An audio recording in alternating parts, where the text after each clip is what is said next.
Ja 3 lata czekałam, żeby zjeść solidną porcję twarogu, tak? Bo tego twarogu na świecie to po prostu nie było. W Iranie Ola była duchem, nikt nie patrzył na Olę na ulicy, nikt do niej nie mówił, nic nie mogła do nikogo powiedzieć. Zażartowaliśmy, a brakuje tu jeszcze tylko niedźwiedzia. Po czym podnieśliśmy głowy i zobaczyliśmy, że stoi. Tak się na nas patrzy. My patrzymy się na niego, on patrzy się na nas. Często te cuda świata rozczarowywały, na przykład mnie również. Największe wrażenia robiły na nas miejsca, które były ukryte, które były na przykład dostępne tylko dla nas, gdzie na przykład mieliśmy rozbity namiot i przed nami był wodospad i tylko my na niego patrzyliśmy. Otworzyła się jedna brama, później druga i wjechaliśmy na teren jednostki wojskowej.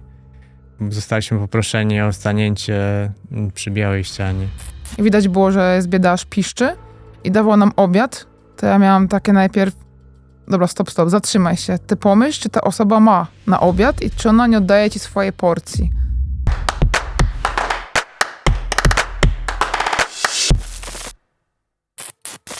Cześć, tu Kacper Wiśniewski, a ten program to Gadające Dredy. A moimi i waszymi gośćmi dzisiaj są Ola i Marcin Górscy. Cześć. Cześć. Słuchajcie, przejechaliście dookoła prawie że cały świat, albo nawet to ponad to, co tam jest w kilometrach. Ale powiedzcie, jesteście w Pakistanie. Namiot, śpicie. Gdzieś tam uzbrojeni mundurowi, albo jakieś Andy, zimno, a z drugiej strony wracacie do Gdańska, kładziecie się we własnym łóżku i jest cisza. Co jest gorszym, lepszym, nie wiem, innym, bardziej komfortowym uczuciem? Myślę, że ciekawiej na pewno jest w Pakistanie niż w Polsce. Polskę znamy, wiemy, co będzie nas czekało następnego dnia, natomiast w Pakistanie nigdy nie wiemy, czy w czasie nocy coś nas nie obudzi, czy nie zobaczymy latarki, która świeci na nasz namiot, albo na maciardani, czyli taką siatkę na komary. A w Gdańsku śpimy spokojnie i raczej nie spodziewamy się, że ktoś będzie w nocy pukał do naszych drzwi. Dobra, to twoja wersja, wersja Oli? No myślę, że przewidywalne jest bycie w Gdańsku, a niestety Pakistan był nieprzewidywalny, to też miało swoje plusy i minusy. Generalnie ciekawe było dla nas, że nie wiemy, co się będzie działo. Po czasie i po tej podróży wiemy, że do tego się przyzwyczajaliśmy. No a Gdańsk jest taki po prostu przewidywalny, niezbyt, jak to powiedzieć, Nie ujmując Gdańskowi, ale trochę bardziej... trochę nudno. Nie chciałam użyć tego słowa generalnie, ale troszeczkę jest nam nudno. Okej, a słuchajcie, 1142 dni, dobrze? Dokładnie. W podróży. Tam był cel, byliście podróżnikami i codziennie było to w głowie, że jedziecie, jesteście podróżnikami. Wróciliście, nie ma tego celu. Jak wy się czujecie bez tego? Nie, myślę, że cel w naszym życiu zawsze się jakiś znajduje. Może jest to jakiś wyróżnik nas od innych ludzi, którzy bez celu kroczą przez swoje życie, że tak powiem. No i po powrocie już też, nawet w sumie już w trakcie tej podróży zaczęliśmy zauważać jakieś cele na przyszłość, więc mamy te cele. Ja też uważam, że jeden cel nam się zakończył. Skończyliśmy podróż dookoła świata, ale w perspektywie 5-10 lat są kolejne cele, które mamy wspólnie i myślę, że będziemy do nich dążyć. A może pojawią się jeszcze kolejne podczas życia. Podejrzewam, że ta droga sama w sobie to też dużo dopaminy. Czy teraz macie jakiś substytut tej dopaminy właśnie w drodze, czy właściwie się trochę cieszycie, że jest troszeczkę spokojniej? Mamy, myślę, cały czas, bo po 3 latach wszystko jest nowe dla nas. Nowe miejsca, nowe budynki, nowe sprawy do załatwienia, ułożenie sobie życia na nowo.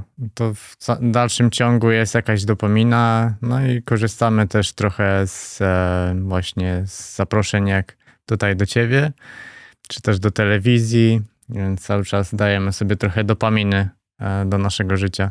Właśnie ja muszę dodać, że podczas tej podróży dopamina sama do nas przychodziła i wydarzały się rzeczy, których sobie nie planowaliśmy, a tutaj jak gdyby jesteśmy w takim punkcie stagnacyjnym troszeczkę, to tej dopaminy musimy sobie sami dostarczać. A z tej perspektywy właśnie podróżowania po świecie, zdobywaniu różnych doświadczeń, to powrót do takiego życia i pracy od do, to jest taki szok dla organizmu, czy właśnie ulga?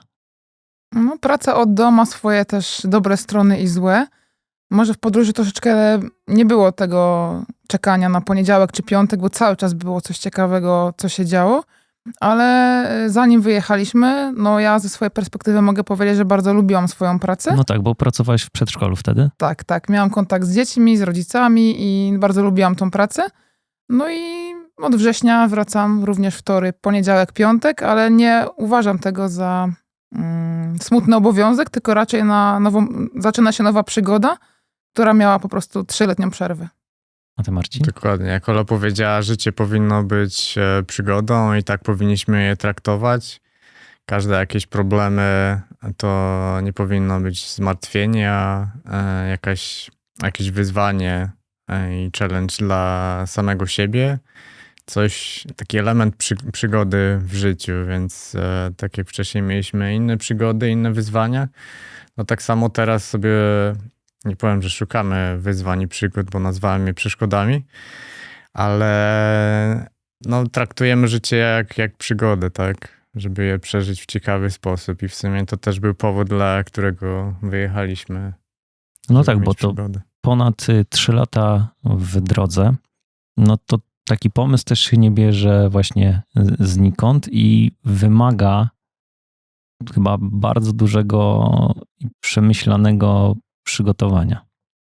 Tak, to nasza przygoda, nasz wyjazd to zgubny efekt social mediów i YouTube'a. Niestety musimy to przyznać, ponieważ inspiracją był YouTube i różni podróżnicy, których oglądaliśmy w internecie. Widzieliśmy, że oni podróżują, nagrywają, montują bardzo dużo materiału, więc stwierdziliśmy, że jeżeli oni są w stanie podróżować, montować, publikować filmy, no to my będziemy w stanie przejechać, że to jest wykonalne dla takiego szarego człowieka, dla takich szarych ludzi jak my. I dlatego się zdecydowaliśmy na podróż. Też wiadomo, że trzeba było wykonać szereg różnych innych czynności, trochę oszczędzić pieniędzy, zrobić szeroko zakrojoną logistykę, którą zajmował się mąż. No i po prostu krok po kroku dążyć do tego celu i wiedzieliśmy, że jeżeli nie będziemy nagrywać, to jesteśmy w stanie w przeciągu 2-3 lat przygotować się, zebrać potrzebne rzeczy, materiały, sprzęt sportowy, no i zacząć to po prostu urzeczywistniać. Czyli tak jak rozmawialiśmy trochę przed włączeniem nagrywania, że zrezygnowaliście z jakichś kawek na mieście, czyli własny kubek częściej niż kawa na mieście, żeby tam do tej skarbonki powrzucać? Dokładnie tak. I też przestaliśmy być tak mocno konsumpcyjni. Mówiąc o tym, mam na myśli, że większość ludzi kupuje co chwilę nowe ubrania, nowe gadżety, bo wchodzi coś na market, że nowy telefon. A my tak uznaliśmy, że no jeżeli telefon działa, czy komputer działa, no to nie potrzeba mi nowego gadżetu, który będzie cieszył mnie przez tydzień i o nim zapomnę, tylko wolimy sobie skolekcjonować wspomnienia, które będą trzymały nas przez całe życie. Dokładnie i też właśnie po tej podróży czujemy, że te nasze twierdzenie, że wspomnienia są lepsze od nowych rzeczy, bo nowymi rzeczami cieszymy się przez tydzień, sprawdziło się, bo teraz pamiętamy dosłownie prawie dzień po dniu, co działo się na tej podróży, co wydaje się prawie niemożliwe, żeby pamiętać, co robiliśmy 3 lata temu w lipcu. Dobra, 642 dzień. Ciężko mi obliczyć, jaki to miesiąc był. Jaki kraj? Nie jestem może aż tak dobry z matematyki, ale jakbyś powiedział miesiąc i rok, to myślę, że byśmy trafili na mapie. Okej, czyli to było pragnienie podróży, przeżycia czegoś i naprawdę poza systemem trochę. Poza systemem i w systemie mimo wszystko, no można tak mówić, że to było poza systemem, ale mimo wszystko człowiek przemieszczał się przez świat, który jest jakoś ułożony, mniej lub bardziej, ale mimo wszystko musiał podążać za zasadami, które są na świecie. Więc nie traktujemy siebie jako jakichś rebeliantów, którzy starają się wyrwać z tego świata. Po prostu korzystaliśmy z możliwości, które daje ten świat. No i chcieliśmy zobaczyć ten świat na własne oczy, a nie tylko to, co jest pokazywane w telewizji. A 31 zł na osobę dziennie, jeśli chodzi o wyżywienie, czy da się to tak skrupulatnie zaplanować? Bo to z perspektywy takiej codzienności bycia na przykład w Gdańsku, no to jest niezły wynik, 31 zł dziennie na osobę. Nawet nie tylko na jedzenie, jak wspomniałeś, ale na jedzenie i nocleg. Ta kategoria zawierała w sobie wyżywienie plus koszty noclegowe dziennie, więc to było razem 62 zł dziennie na wyżywienie i nocleg. Czy było zaplanowane? Nie. Natomiast było pewne założenie przed podróżą, że właśnie jedzenie i nocleg może nas średnio kosztować około 75 zł.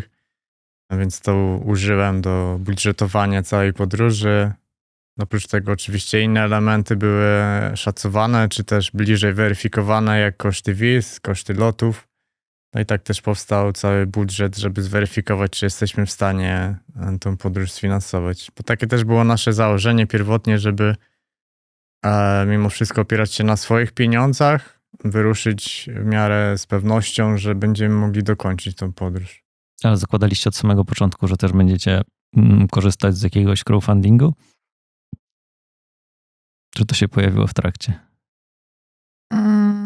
Generalnie, no myślę, że trzeba też małą gwiazdkę dodać, bo nie zakładaliśmy na przykład, że będą miejsca, gdzie będziemy na przykład nocować za darmo, że będą ludzie, którzy na przykład mają własny hotel, no i przyjmą nas na przykład za darmo, tak, że zrobią to bezinteresownie i będziemy mogli spędzić z nimi super czas. Tak samo też możemy wyróżnić Iran, gdzie nie pozwalali nam płacić praktycznie za nic, za noclegi czy za jedzenie. I mówili, że jak wyciągniemy portfel, to oni się obrażą, że to dla nich było taki punkt honoru, żeby nie dawać nam płacić. No a były też miejsca, gdzie było bardzo, bardzo drogo na przykład, czy Argentyna, czy Chile. No to wtedy załóżmy, że jak 200 zł kosztował nocleg, no to jeżeli w Wietnamie byliśmy w stanie zapłacić 30, no to wiadomo, że ta średnia magicznie pokazywał nam Excel, że jest to dużo, dużo taniej.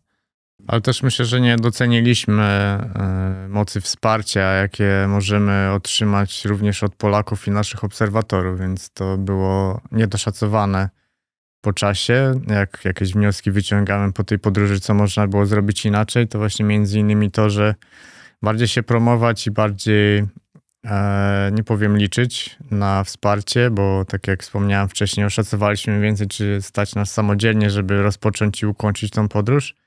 Ale mimo wszystko mieć w głowie to, że wsparcie jest możliwe i że ludzie chcą wspierać ciekawe osoby.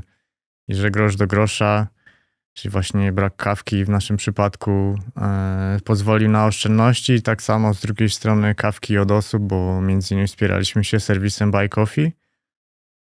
Zbierały się do bardzo dużych sum, więc to było niedoszacowane, to wsparcie, a finalnie się okazało, że całkiem duży strumień zaczął płynąć. Do tych różnych krajów jeszcze wrócimy, ale tak jak no nie każdy, teraz pewnie więcej osób do was zajrzy, tych, które nas słuchają, ale tak kwota, która objęła te 3 lata, to na wszystkie wydatki to? To 165 000 złotych. Czy dziennie już nie jestem w stanie przeliczyć 120 zł chyba. No być może. Nie patrzyliśmy na taką dzienną średnią Łącznie. kwotę, tylko właśnie wyróżnialiśmy jedzenie, noclegi, no ale to No tak, bo jeszcze tam wizy, ubezpieczenia, przeloty Leki. i tak dalej, leki.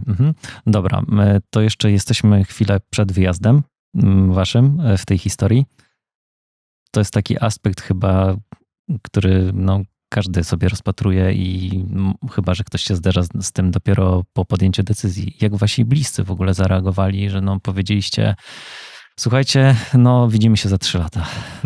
Na początku nasze rodziny bardzo nie dowierzały, jak powiedzieliśmy, że rzucimy pracę i wyjedziemy na 3 lata i będziemy podróżować po odległych krajach, o których większość czasami nie słyszała, na przykład jak Timor Wschodni.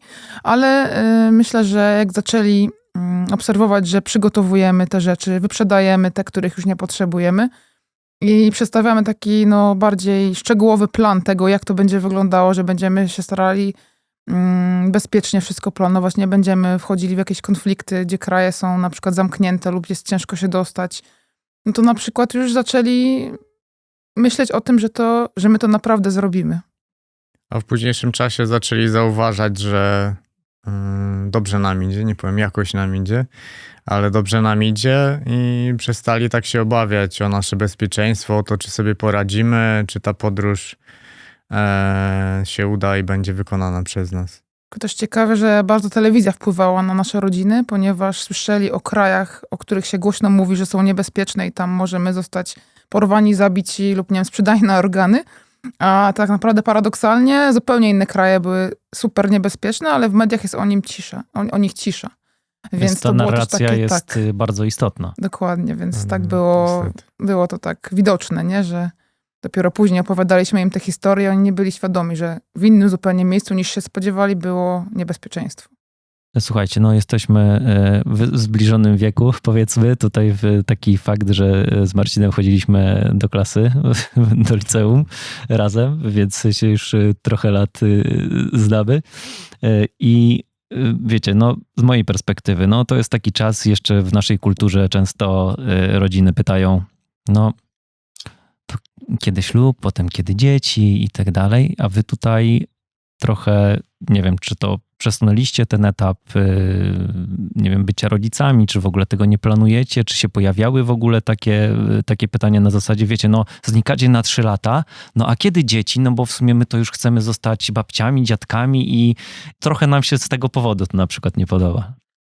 Wstępnie przed podróżą mówiliśmy sobie, że najpierw wyjeżdżamy, potem wrócimy i wtedy zdecydujemy się na dziecko. Jednak po tej podróży, to co widzieliśmy na świecie, te rodziny, które widzieliśmy, no niestety bardzo często zauważaliśmy, że nie są one szczęśliwe do końca. Niestety trzeba mieć dosyć dużo pieniędzy, żeby dziecko wychować w właściwy sposób, poświęcać mu czas, a nie tylko sprowadzić na świat i nie zajmować się, nie wychowywać, ponieważ no niestety szara rzeczywistość jest taka, że zazwyczaj ludzie muszą pracować 8 godzin, nie mogą spędzać czasu z dzieckiem, często dojeżdżają do pracy, 10 godzin nie ma ich w domu. To tak naprawdę to dziecko no, jest samotne, tak? Wychowywane przez panią w przedszkolu, później przez panią w szkole. No i widzieliśmy, że te osoby są bardzo zmęczone, wracają z pracy, nie mają czasu, żeby zająć się dzieckiem. Dziecko często ich już denerwuje, bo samo z siebie chciałby porozmawiać z tym rodzicem, on już jest zmęczony. Zmęczenie powoduje zdenerwowanie. I to nie wyglądało przyjemnie i sami zdecydowaliśmy, że tak też nie chcemy, żeby wyglądało. No i zdecydowaliśmy się, żeby nie mieć dzieci w przyszłości. Ja też muszę dodać, że jeżeli byśmy mieli mieć dzieci, to właśnie w momencie, gdy możemy pracować tyle, ile chcemy, robić to tyle godzin, ile uważamy, żeby było konieczne, żeby tych pieniędzy wystarczało i z tym dzieckiem zrobić aktywnie, bo mamy też rodziny, wśród znajomych również, którzy no, pracują mniej, z tym dzieckiem spędzają czas, bawią się, jeżdżą na różne ciekawe eventy i to jest super wychowanie i wtedy w takim przypadku posiadanie dziecka ma sens, bo praca od poniedziałku do piątku i czekanie na weekend, w którym i tak naprawdę rodzic nie ma siły na to, żeby z tym dzieckiem biegać po placach, po eventach, no to nie jest fajne, więc to jest nasze stanowisko, że... No, bardzo wam dziękuję za taką szczerą odpowiedź, bo tutaj u mnie to też się to pytanie pojawiło właśnie w takim kontekście, że ty, Olu, właśnie pracujesz z dziećmi, a w kontekście nawet waszej rozmowy, no to jeździliście po krajach, gdzie na przykład są, no podejrzewam, że w Azji pewnie większe rodziny często. To Marcin tutaj wyjaśnił, że po prostu widzieliście, jak to może wyglądać. A tak jeszcze w kontekście relacji, to spędzaliście ze sobą 24 godziny na dobę. Jak to właściwie wpływa na relacje? No bo wiecie, no tak jak ja z żoną, tak? No ona jest w swojej pracy, ja jestem w studiu. Mamy ten, powiedzmy taki, jakkolwiek to zabrzmi, odpoczynek od siebie. Nie wiem, potem jak się widzimy w domu, to sobie rozmawiamy o tym, jak minął dzień i tak dalej. A wy to wszystko przeżywaliście właściwie razem. To prawda, ale też źle postrzegana jest może taka podróż, zwłaszcza rowerowa. To nie jest spędzanie 24 godzin ze sobą, ponieważ no, często w trakcie jazdy nie rozmawiamy Za ze sobą. sobą się jedzie. Tak, za sobą się jedzie, czasem w jakimś dystansie, czasem jest tak głośno, że nie można rozmawiać, czasem Z tylko, górka, gdzie ja nie podjadę na przykład tak szybko czasem jak tylko Marcin. jedna osoba może mówić, a drugiej nie słychać, która odpowiada, więc to nie jest tak, że cały czas ze sobą w cudzysłowie musimy rozmawiać. Więc to tak aż nie wyglądało, że byliśmy non-stop ze sobą. Natomiast już wcześniej przed podróżą przeżyliśmy mały test w czasie COVID-u i pierwszych zamknięć, gdzie trzeba było przebywać ze sobą cały czas. Przetrwaliśmy ten okres, więc mogliśmy wyruszyć dalej. Nie Dobra, wiem, czy to znowu to twoja wersja, no. Ola już tutaj. Nie wiem, czy trzeba było, ale po prostu jak się poznaliśmy, to lubiliśmy ze sobą spędzać czas i właśnie znajomi mówili, ta pandemia to nas wykańcza, my już nie możemy na siebie patrzeć, a jak to u was wygląda? No u nas tak naprawdę przez pandemię nic się nie zmieniło, że mnóstwo czasu spędzaliśmy razem więc myślę, że tak było i w podróży, ale tak jak Marcin powiedział, że to nie było takie 24 godziny na dobę, no bo często nie było tych okazji, żeby razem rozmawiać jadąc, tak? Ewentualnie na postoju, czy na wspólnym jakimś jedzeniu. No to może było, nie wiem, 7-8 godzin takiego wspólnego Czyli tak czasu. w miarę, tak? Nie. Ale momenty takie psychicznie najtrudniejsze, jeśli chodzi o to bycie we dwoje się gdzieś tam zdarzały, bo gdzieś już mówiliście o tym, że jak głód się pojawiał, to chyba to było takie kluczowe. Najtrudniejszy zawsze był głód i zmęczenie. No i ten głód powstawał z różnych powodów. Świat nie wygląda tak jak Polska, że możemy wyjść z bloku i za 300 metrów spotkać żabkę pełną produktów. Często poruszaliśmy się przez cały dzień bez żadnego sklepu. Nawet jeżeli spotkaliśmy ten sklep, to miał tylko stare bułki i sardynki w puszce. Więc momentami było bardzo ciężko żywieniowo i to powodowało głód.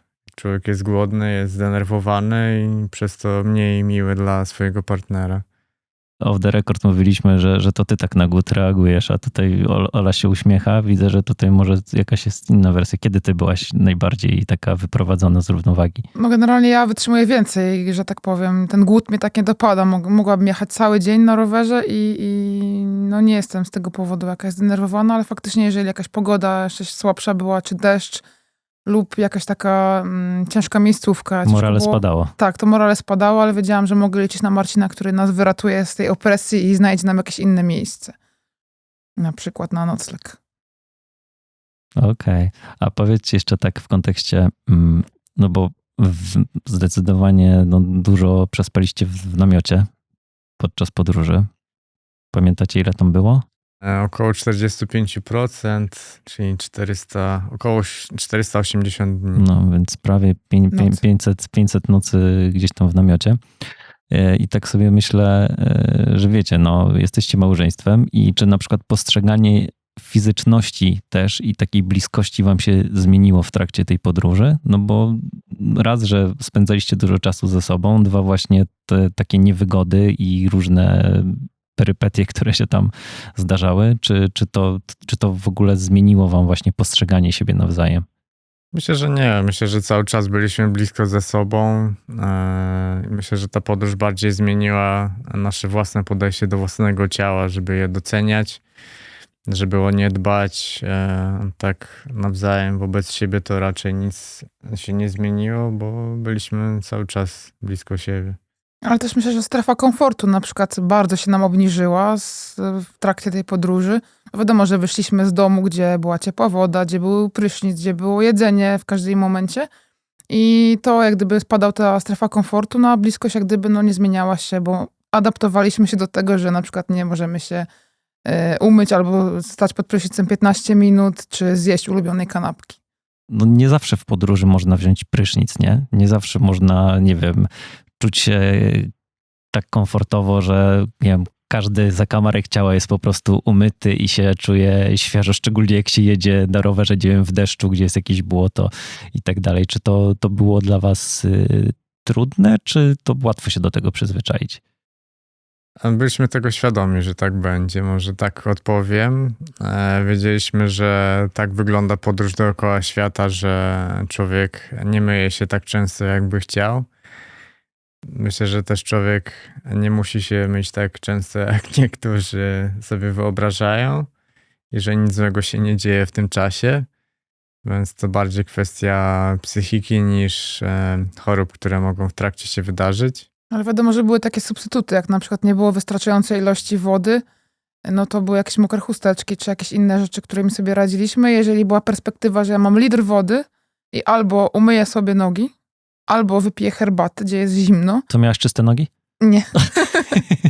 Wybieraliśmy ciepłą herbatę, żeby się ogrzać, więc to były też takie decyzje podyktowane dostępnością środków, które w danym momencie mamy.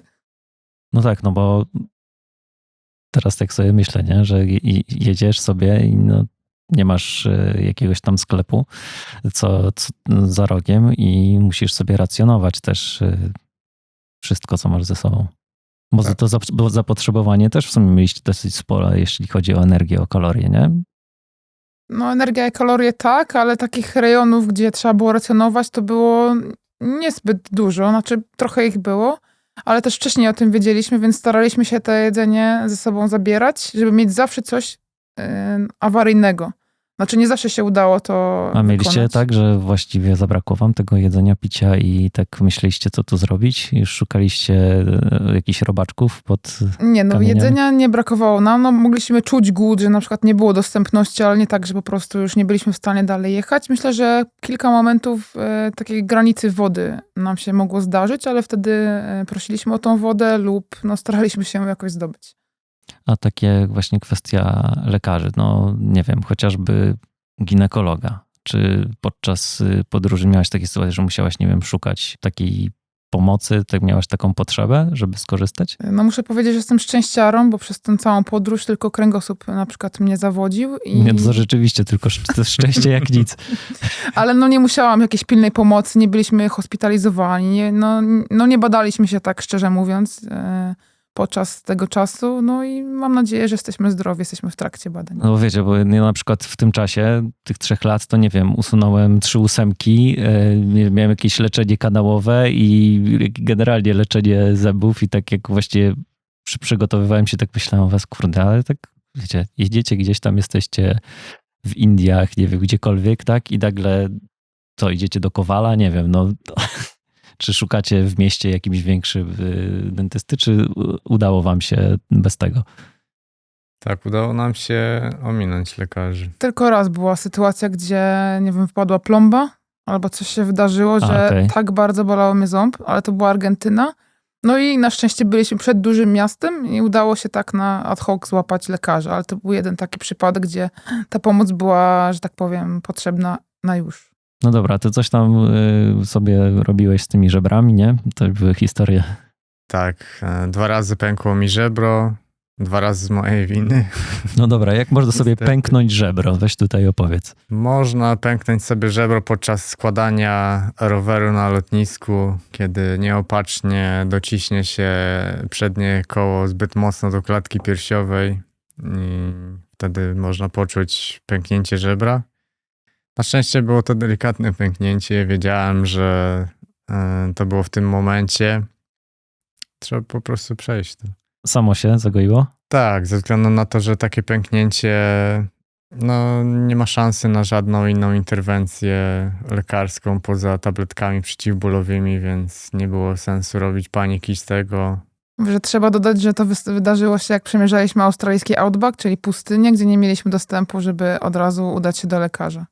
Po prostu czułeś, że to się dzieje i wiedziałeś mniej Dokładnie. więcej, co z tym... Tak co z tym... naprawdę strach ma wielkie oczy. Człowiek obawia się rzeczy, których nie doświadczył nigdy w życiu i których nie wie, jak by zadziałał. Powiedzmy właśnie ze względów zdrowotnych coś może się wydarzyć w czasie takiej podróży, jeżeli ktoś myśli, rozważa podróż dłuższą niż miesiąc. Może coś się wydarzyć ze sprzętem rowerowym, co też nam się wydarzało w różnych miejscach, takich bardzo nieoczywistych jak w Laosie na przykład pękło koło Oli i musieliśmy szukać w Laosie nowego koła do roweru, co wydaje się zadaniem niewykonalnym, niemożliwym, ale no, rzeczy się wydarzają, po prostu się...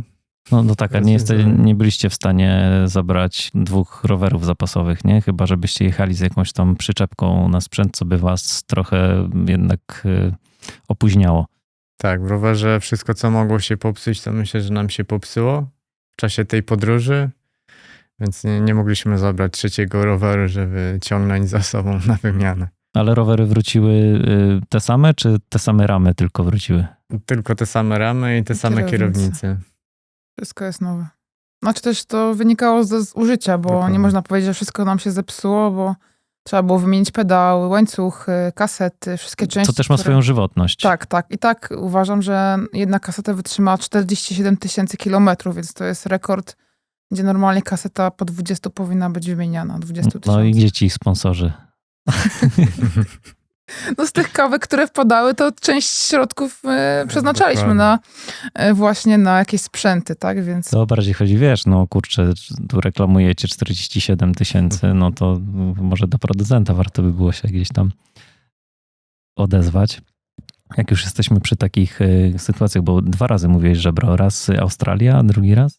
W Meksyku.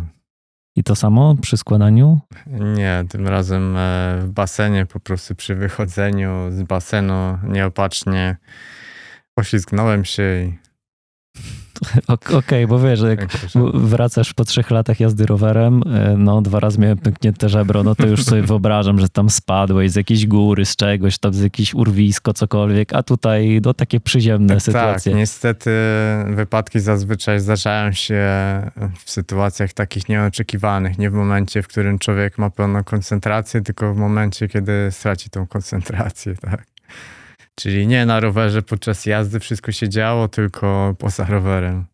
No to jak już jesteśmy przy takich trudnych sytuacjach, to może pociągnijmy ten wątek, bo 47 krajów, różne kultury, różne kontynenty, bo właściwie to te sytuacje właśnie niebezpieczne. Jakie one były? Nie chodzi tylko może mi o takie, gdzie faktycznie coś się stało, ale też na przykład, że czuliście jakiś duży lęk, strach albo było blisko jakiejś tragedii. Te nasze zagrożenia i niebezpieczeństwo trzeba by podzielić na wiele kategorii tak naprawdę. Kategorie związane ze zwierzętami, kategorie związane z ludźmi, którzy nas otaczali, kategorie pogodowe, kategorie naszych błędów. Więc mamy 4 różne rzeczy i w każdej moglibyśmy kilka wymienić. No to proszę. Od czego zaczynasz? Od własnych błędów, czy własne błędy na koniec? Może to na koniec, bo to najbardziej jakieś kompromitujące mogą być. Może zaczniemy od pogodowych, których nie można kontrolować. Chociaż ponoć niektórzy potrafią. Tak, mieliśmy problem na przejściu granicznym między Chile a Argentyną, a właściwie między Argentyną a Chile, kiedy przejeżdżaliśmy przez przełęcz Paso Agua Negra, 4700 metrów, aż 260 kilometrów odległości między celnikami argentyńskimi a chilijskimi. Tą odległość trzeba pokonać, a właściwie pokonuje się w przeciągu 4 dni. Przez totalne pustkowie, nic tam nie występuje poza jednym punktem żandarmerii argentyńskiej. No i zawiodły nas trochę prognozy pogody, które mówiły o tym, że porywy wiatru będą 100 km na godzinę, normalnie będzie wiało 20 na godzinę. Okazało się jednak, że wiatr normalnie wiał 100 na godzinę, a czasem się uspokaja do 20 km na godzinę. No, mała różnica. Dokładnie i niestety jednego dnia nie udało nam się dojechać do lepszego zaplanowanego noclegu bardziej za górą, żeby osłonić się od tego wiatru, bo tak mocno już wiało, że prawie prowadzić rowerów pod górę nie mogliśmy. No i zatrzymaliśmy się w rowie przy drodze, który znaleźliśmy. Wiatr wiał wprost na nas wzdłuż drogi, ale znaleźliśmy drogę poprzeczną i mały rów obok niej. Próbowaliśmy się tam schować, niestety tak mocno wiało, że przewiewało przez wszystkie ubrania, które mieliśmy. No i wtedy ja najbardziej odczułem tą temperaturę już o 18:00. Czułem, że po założeniu wszystkiego dalej odczuwam dreszcze i jest mi bardzo zimno. Wiedziałem już z doświadczenia, że w czasie nocy robi się jeszcze zimniej. A ognia nie rozpalisz. Ognia nie rozpalisz, obiad, kolacja, którą jedliśmy, nie za dużo podniósł temperaturę ciała. Więc już czułem, że może to się źle skończyć. No i niestety wtedy trzeba było podjąć decyzję, znaleźć resztki umysłu, który jeszcze tam działa i zdecydować, czy wracamy na dół, czy próbujemy przetrwać. Problemem też było to, że ta granica jest zamykana na noc. Ostatnia osoba, która wjeżdża na przejście graniczne, może to zrobić o 18 po stronie argentyńskiej. Było już około 19, więc wiedzieliśmy, że przez całą noc nikt tam nie przejedzie. Nie możemy poprosić o pomoc w razie jak już naprawdę byłoby źle, więc to jeszcze bardziej nadawało dramatyzmu. No i zdecydowaliśmy się, żeby zjechać w dół do żandarmerii, 20 kilka kilometrów w dół, 1500 metrów w dół, żeby było cieplej i żeby się schronić za budynkiem, który już na pewno by chronił od wiatru. Była to ciężka decyzja, bo już wiedzieliśmy, że nie możemy wykonać kolejnej próby przejazdu na rowerach przez tą przełęcz, bo nie mamy jedzenia, żeby jeszcze 2 dni dodać jazdy. No ale trzeba było wykonać, bo później sprawdziliśmy na prognozach pogody, a właściwie już na realnych danych, że rano było -7. O tej godzinie 19 było -1, kiedy mnie przewiewało i już stwierdziłem, że nie mogę wytrzymać. A rano przy -7 myślę, że już tylko kawałek ciała by został. Więc to była trudna decyzja, ale no ją podjęliśmy. Też odczuwalna temperatura moim zdaniem była dużo wyższa niższa niż w tym momencie, że niby było -1, tak, ale ten wiatr dodawał te kilka stopni, więc zjechaliśmy do żandarmerii, pozwolili nam zostać, chociaż początkowo chcieli nas wygonić jeszcze niżej, ale powiedzieliśmy im, że nigdzie nie jedziemy i zostajemy tam. No i rano już poprosiliśmy, żeby zabrała nas pick-up, żeby nas po prostu podwiózł. No i byliśmy już pewni, że uda się tą przełęcz przejechać, ale z pomocą niestety z zewnątrz, bo już nie byliśmy fizycznie zdolni do tego, żeby to jeszcze raz spróbować tą przełęcz pokonać o własnych nogach. A ty, Olu, powiedz, no bo Marcin z tym mówi, że on bardziej odczuwał, czy tobie się gdzieś tam jakiś duży lęk właśnie pojawił o niego, o to, czy dacie radę zjechać, czy jak on sobie poradzi z tym? No ja czułam ten lęk, ale też nie byłam tak mocno decyzyjna, żeby zdecydować, co robimy i to Marcin zdecydował, że wracamy, ale widziałam po nim, że mi nie było już tak zimno, ale wiedziałam, że jeżeli jemu już jest zimno o tej godzinie, to nie da rady przetrwać tej nocy, więc ja byłam, że tak powiem, miałam więcej energii, więc spakowałam nas, rowery, wszystkie te torby, bo już byliśmy rozpakowani ze wszystkimi rzeczami po kolacji, już zwykle mamy wszystko wyjęte. Spakowałam nas, no i ruszyliśmy w dół. To trwało bardzo krótko, no bo to było z górki, więc szybko się stoczyliśmy. Już było praktycznie ciemno, jak dojechaliśmy, ale to na pewno była najlepsza decyzja, jaką podjęliśmy i dlatego jesteśmy tutaj i rozmawiamy. Ja myślę, że też trudno sobie generalnie, jeżeli ktoś nie przeżył czegoś podobnego, właśnie takich warunków atmosferycznych, że dostał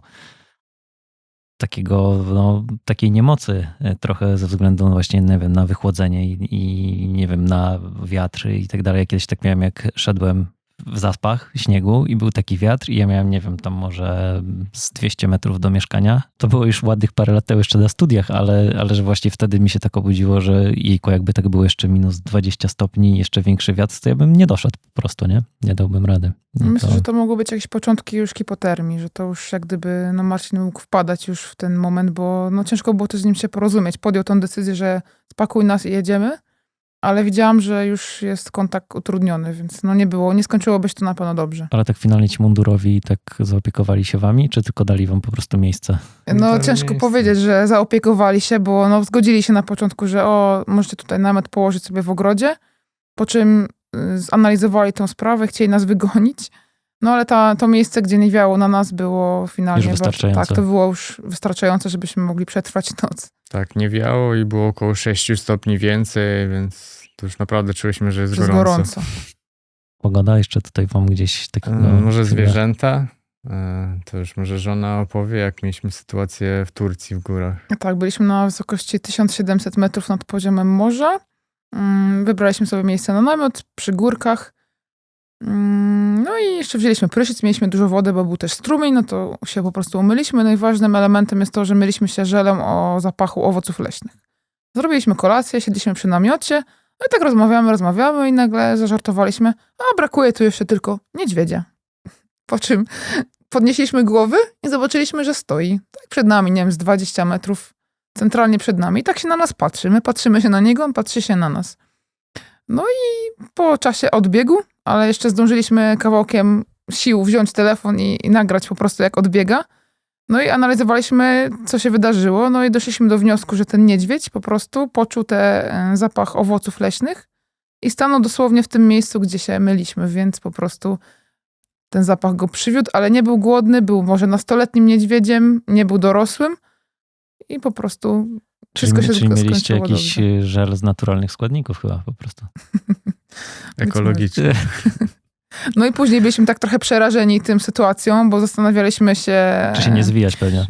Raz, że się nie zwinąć, dwa, czy na przykład zostać i gdzieś schować jedzenie, czy na przykład nie odwiedzi nas jeszcze cała jego rodzina, nie? No bo nie wiedzieliśmy, czy jest ich więcej, czy jest tylko ten jeden zagubiony. No i całe jedzenie, które mieliśmy, wrzuciliśmy do takiej dużej torby i położyliśmy bardzo, bardzo daleko od namiotu.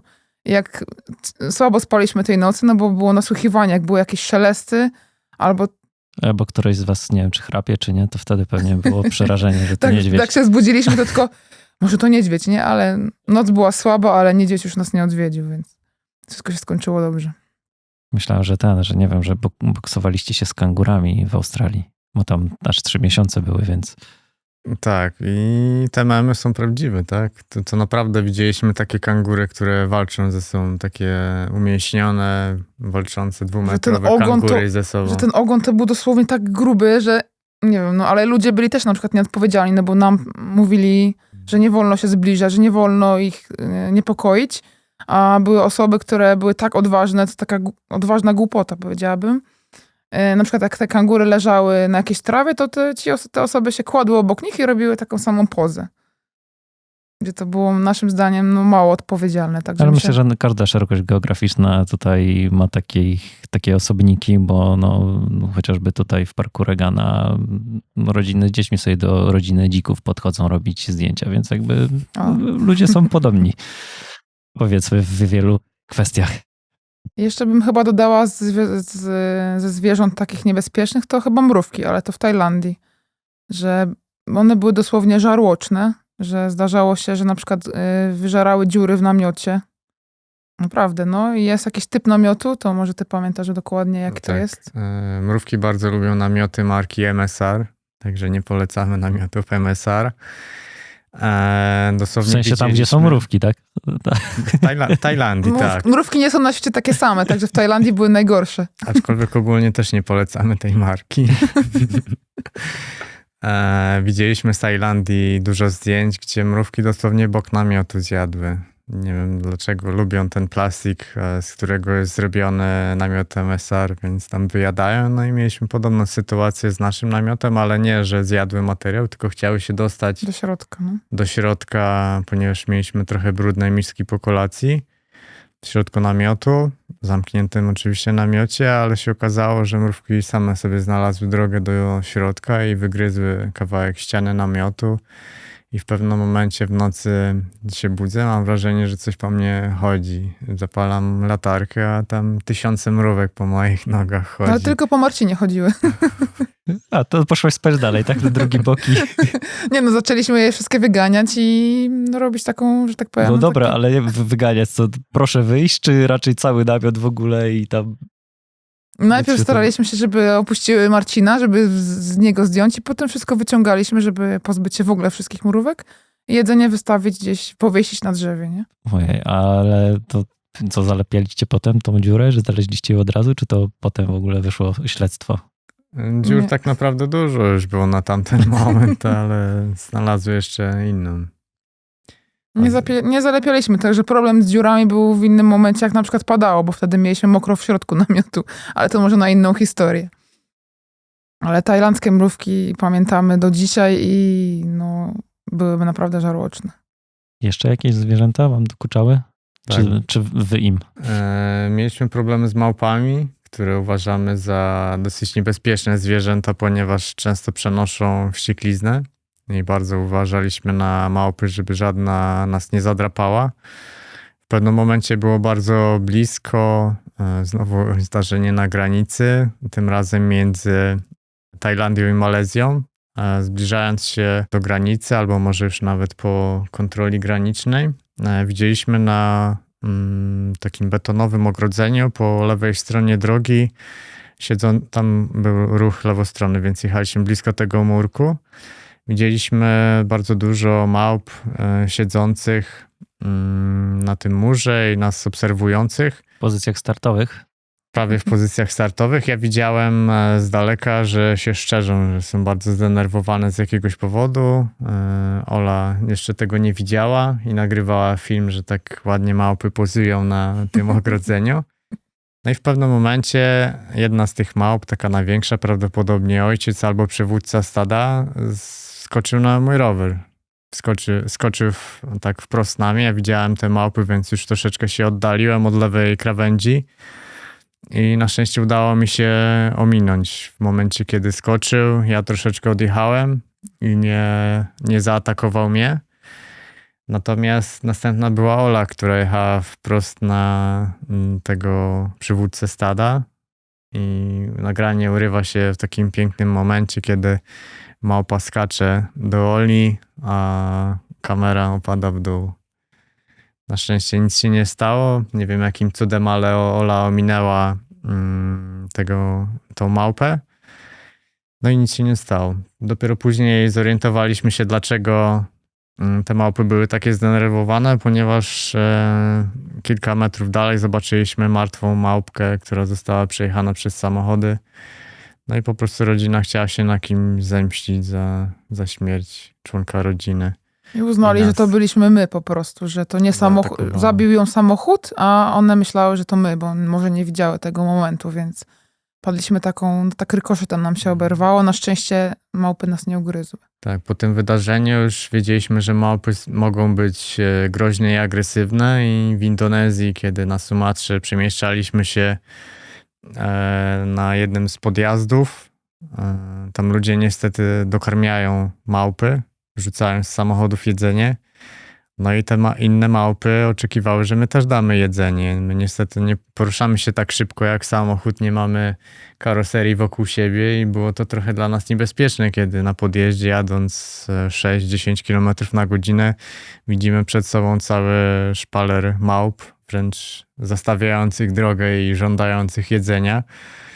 I czekaliśmy, aż jakiś samochód przyjedzie, żeby z samochodem się przemieścić. Nie dało się negocjować?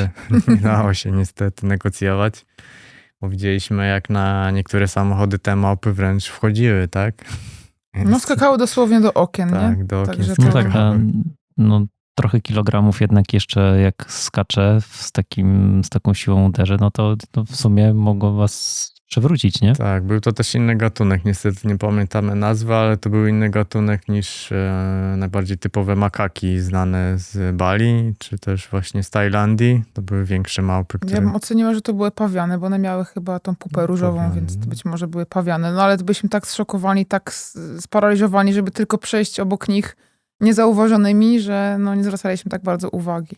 Ja musiałam na przykład zejść z roweru, więc dla mnie to było jeszcze trudniejsze, no bo byłam jeszcze wolniejsza. Szłam tam 2 na godzinę, 2,5 być może kilometra, więc nie jechałam, bo było dla mnie zbyt stromo. No i chciałam przejść, żeby się udało obok nich.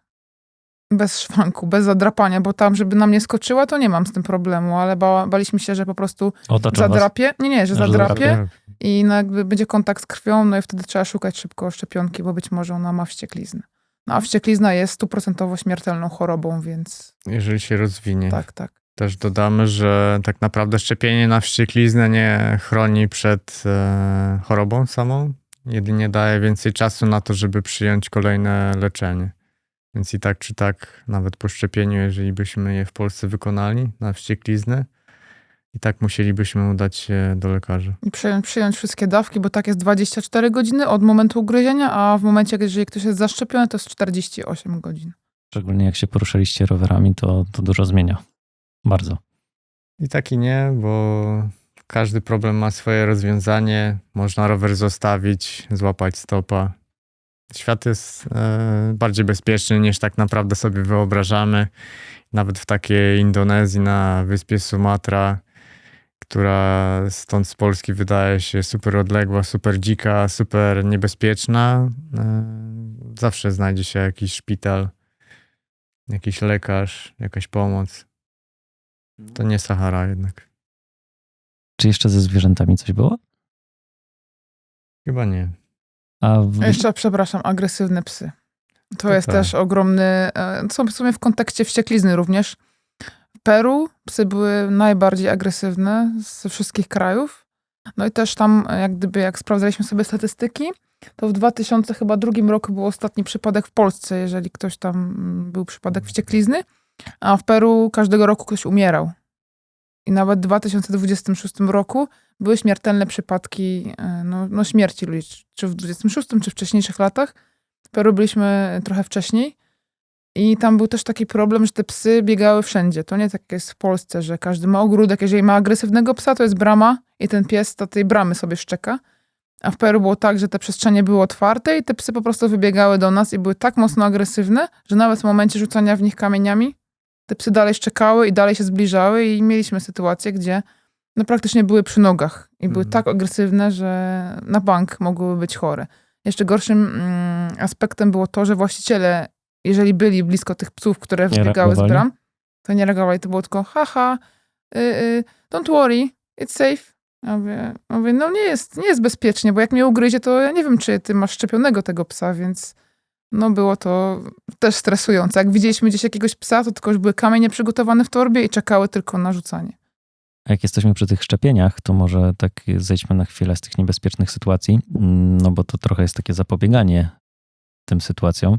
Czy wy korzystaliście zawsze z jakichś pełnych pakietów i w kraju, gdzie były jakieś wymagane szczepienia, to jeszcze tam patrzyliście co więcej i się trzymaliście tego, nie wiem, nie kalendarza, tylko bardziej może po prostu niezbędnika szczepień?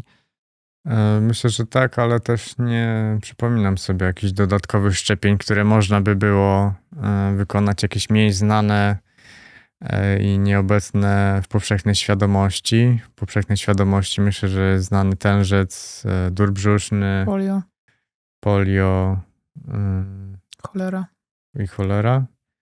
Mniej popularne, ale wymagane w niektórych krajach, tak jak powiedziałeś, jest żółta febra.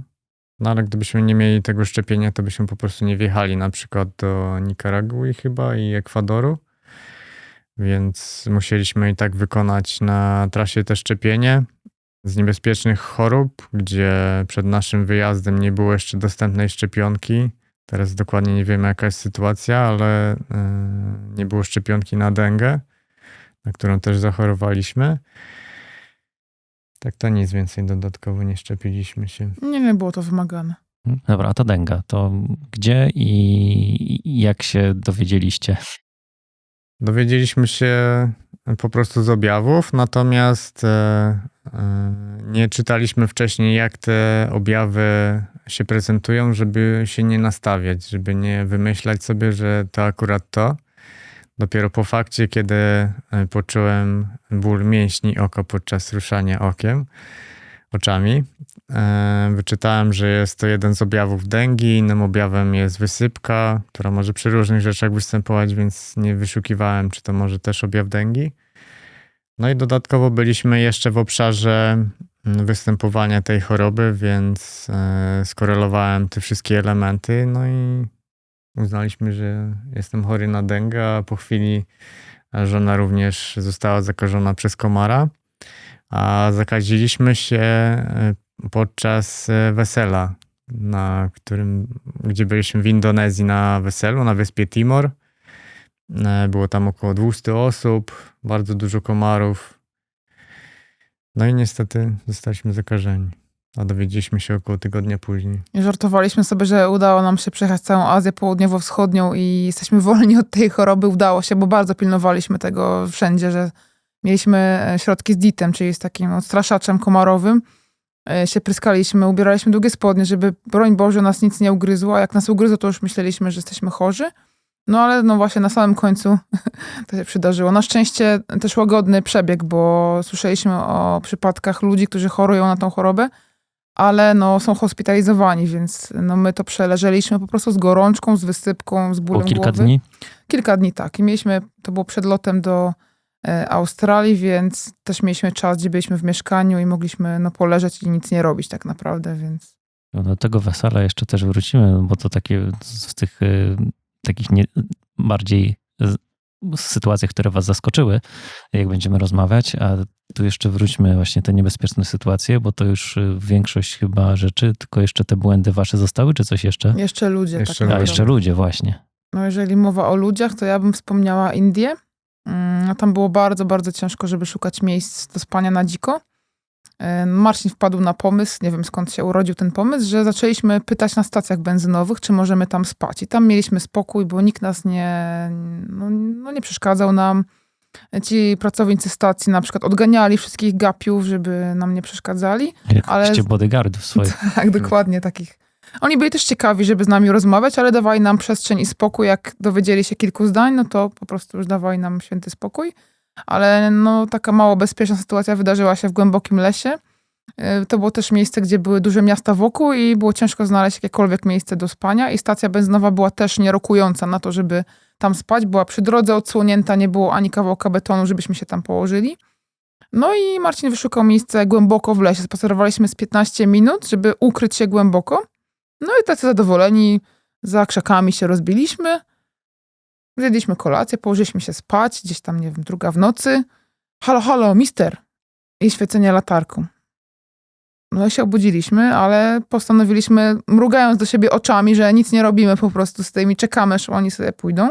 Podeszli pod nami, odświecili latarką, trwało to z 5 minut, po czym była ich kapitulacja i sobie poszli. Także nawet w głębokim lesie, w środku Indii, no nie czuliśmy się wtedy bezpiecznie po prostu, że no nigdy nie wiedzieliśmy, czy to są ludzie obliczalni, czy nieobliczalni, więc... Rozumiem, że z rowerami w środku namiotu nie spaliście, to jakoś się zabezpieczaliście, nie wiem, przypinaliście w jakiś sposób, że nie baliście się, że wam ktoś zwinie te rowery? Na początku tak, spinaliśmy je ze sobą, natomiast później uznaliśmy racjonalnie, że jeżeli ktoś będzie chciał naprawdę je ukraść, to i tak je ukradnie, więc nie było sensu przypinać, spinać.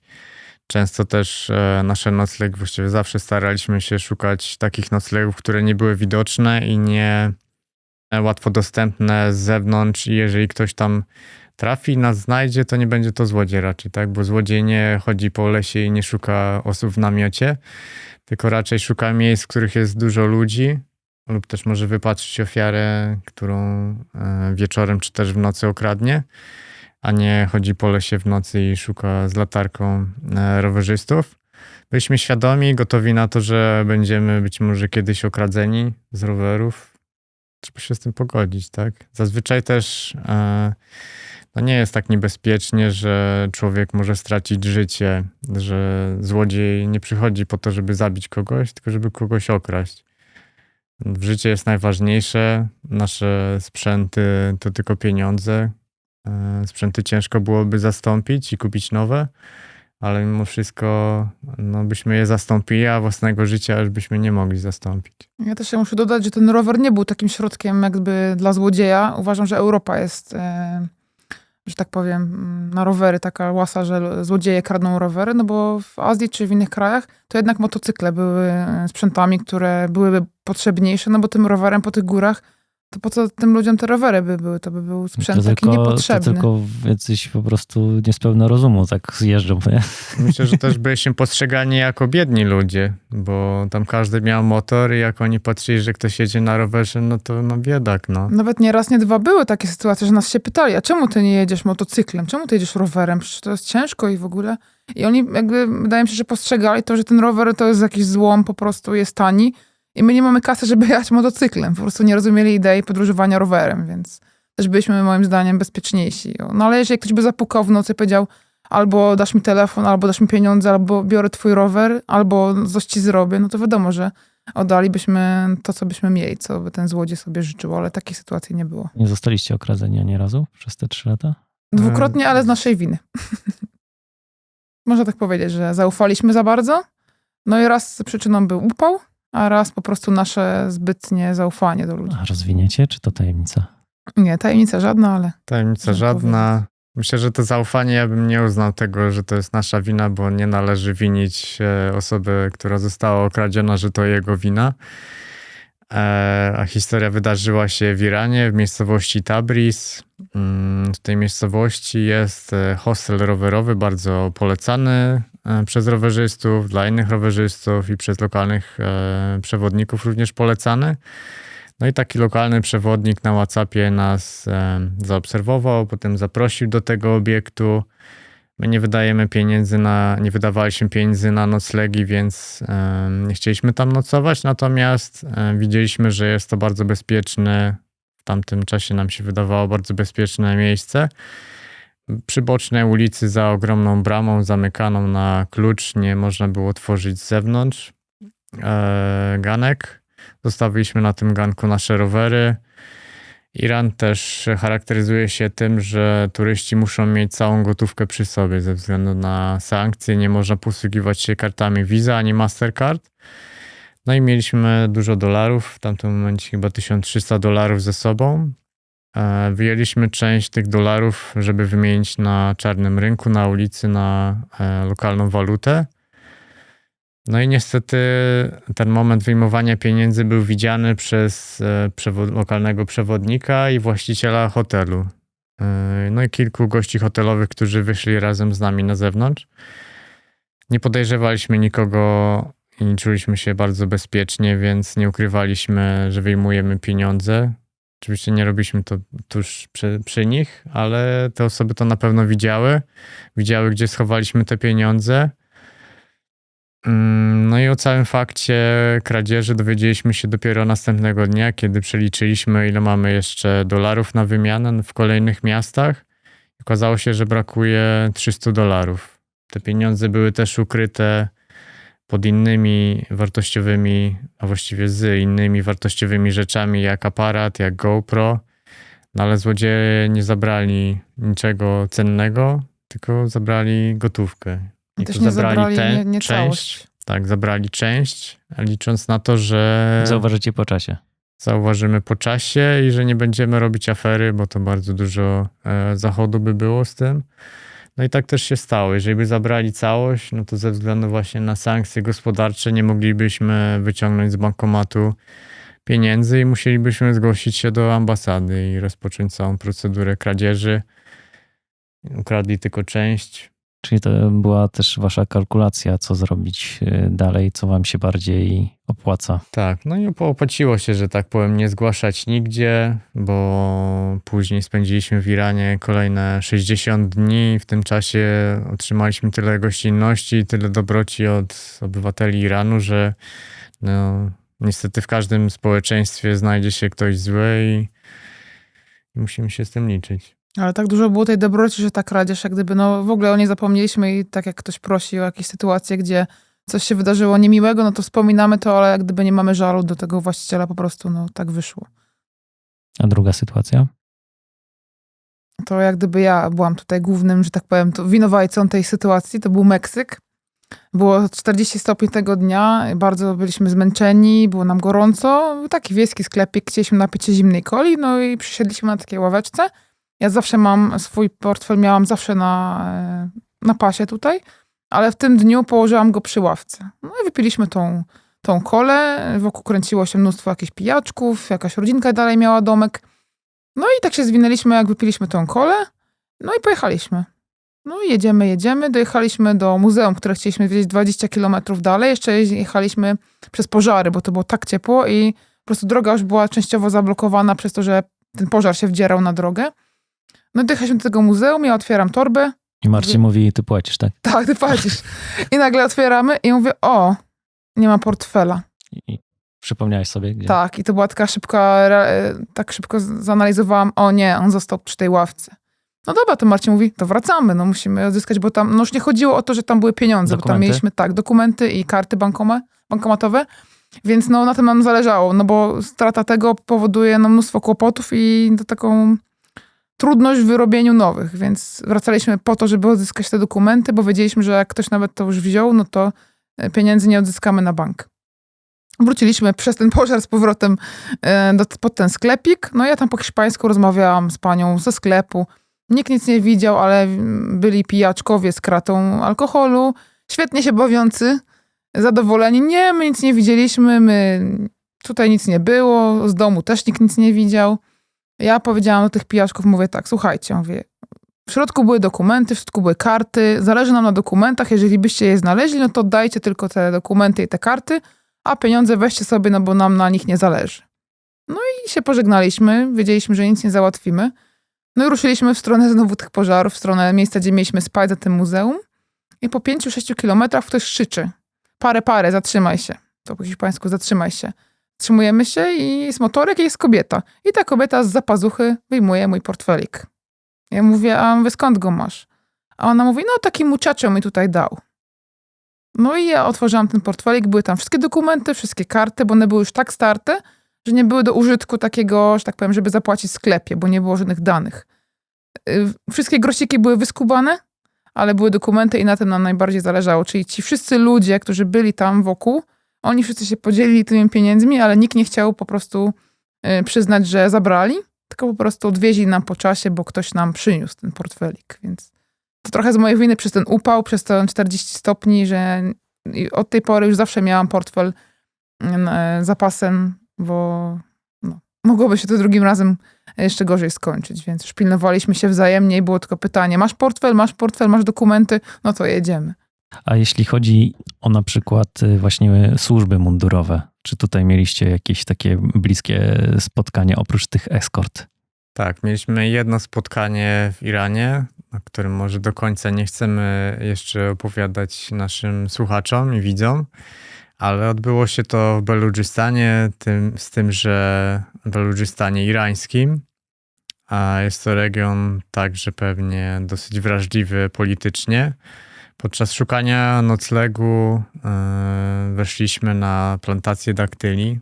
Od tego momentu, od tego spotkania daktyle będą nam się kojarzyły tylko i wyłącznie z tą sytuacją i ze służbami irańskimi. Szukaliśmy noclegu, jak zawsze po wjeździe na jakieś miejsce rozłożyliśmy nasze krzesełka turystyczne i siedzieliśmy. Zawsze przyjeżdżamy, czekamy w jakimś miejscu, czy nie przyjdzie właściciel, że ma jakieś pretensje do nas i że nie możemy tam przebywać, czy też coś innego się wydarzy. Siedzimy 30 minut, nagle pojawia się półciężarówka z nieumuндorowanym człowiekiem w środku. Tradycyjnie chce podejść do tej ciężarówki, żeby zapytać, czy możemy tam nocować, bo może to być po prostu właściciel. Ale ciężarówka zamiast do mnie podjechać, zaczyna cofać do głównej drogi. Idę w kierunku ciężarówki, ciężarówka cofa do głównej ulicy. No to wracamy na miejsce i czekamy jeszcze dalej na przebieg wydarzeń dalszy. Ciężarówka wraca po około 10 minutach już z 2 osobami. Widzę, że te osoby mają broń. Krzyczą do nas, oczywiście w lokalnym języku Farsi, którego nie rozumiemy. Jedynie widzimy, że są bardzo zdenerwowane. Potem dowiadujemy się, że proszą nas, żebyśmy zapakowali rowery na pick-upa, na pakę, a my, żebyśmy wsiedli do środka. Niestety nie udało się z nimi wynegocjować, żeby to się nie wydarzyło. Musieliśmy zapakować rowery. Zapakowaliśmy rowery, wsiedliśmy do środka, poproszono nas o oddanie paszportów i nie wiedzieliśmy, co tak naprawdę się wydarzy. Korzystaliśmy z aplikacji, która wysyła naszą lokalizację w świat, w internet. Wiedzieliśmy, że mogą wydarzyć się różne sytuacje podczas naszej podróży i nasi znajomi byli uprzedzeni, żeby obserwować kropkę na mapie. Jeżeli nie przesunie się przez 3 dni, żeby zgłosili do MSZ-u, że coś się dzieje z nami. No i w ostatniej chwili wysłaliśmy tą kropkę dla bezpieczeństwa. Nie wiedzieliśmy w tamtym momencie, jak ta sytuacja się skończy. Czy zostaniemy zatrzymani, czy od razu przewiozą nas do jakiegoś aresztu, będziemy zatrzymani. Finalnie ta sytuacja, no tak jak widzicie, skończyła się dobrze, bo tutaj jesteśmy cali i zdrowi, nie mamy połamanych rąk. Natomiast wtedy nie było nam do śmiechu, ponieważ przejechaliśmy kilka kilometrów do centrum miasta Regan. Podjechaliśmy do bazy wojskowej, otworzyła się jedna brama, wjechaliśmy, zamknęła się ta brama, otworzyła się później druga i wjechaliśmy na teren jednostki wojskowej. No ale co tam się działo, to myślę, że opiszemy albo w książce, którą przygotujemy, albo może na jakimś innym spotkaniu. Bo jest to dosyć długa i ciekawa historia, która ma między innymi jeden z tych fragmentów. Zostaliśmy poproszeni o stanięcie przy białej ścianie. Czy jeszcze ludzie was też zawiedli jakoś? Zawiedli myślę, że nie, ale moglibyśmy podzielić świat też na gościnność, że nie wszędzie gościnność była na wysokim poziomie. I czego może się nie spodziewaliśmy i trochę Ale bardziej zawiedliśmy. właśnie porównujecie sobie to do Polski na przykład i do naszej kultury, czy właściwie patrząc szerzej? Możemy porównać również do Polski. No i Polska całej Europy wysoki tak ma- naprawdę. Tak, to poziom światowy najwyższej gościnności Polska posiada. No i Ola większość zrobiła świata, jakąś zdziwioną minę. Tutaj. większość świata była bardzo przyjazna, jedynie Amerykę Centralną nie wspominamy zbyt przyjaźnie, gdzie mieliśmy problem z wodą. Nie można tam pić wody z kranu i staraliśmy się prosić o trochę wody z takich wielkich baniaków 20-litrowych, które były w restauracjach czy też w sklepach. No i prawie każdego dnia nam odmawiano, żeby litra wody dać za darmo. No. No mówili, kupcie sobie taki baniak. No mogę ci sprzedać 20 litrów takiej wody. Ja mówię, ale tylko jedną butelkę mu chciałaś. No nie, ja ci nie sprzedam. Możesz sobie kupić taki baniak. I było to takie smutne, ale jeżeli chodzi o gościnność, no to uważam, że Polonia za granicą jest super gościnna. Bo tak jeżeli chodzi o Europę i gościnność europejską, no to tak naprawdę nie ma tej gościnności. Że jak gdyby jakbyśmy w Europie, no to nikt nawet nie pytał się, czy ty potrzebujesz pomocy, a gdzieś staliśmy na brzegu ulicy, czy szukaliśmy jakiegoś miejsca, nie wyglądaliśmy na osoby, które wiedzą, gdzie się mają na przykład poruszać, bo coś sprawdzaliśmy, to nikt się tym nie interesował i nas nie pytał. A w innych krajach, czy w Azji, czy właśnie w wspomnianym Iranie, no to nie zdążyliśmy nawet pomyśleć o tym, że potrzebujemy coś sprawdzić i ktoś już nas gdzieś zabierał ze sobą, więc to też kwestia trochę religijnie połączona, myślę. No ale Europa, no tak, to tak nie ma takiego zainteresowania drugą osobą, to musimy przyznać.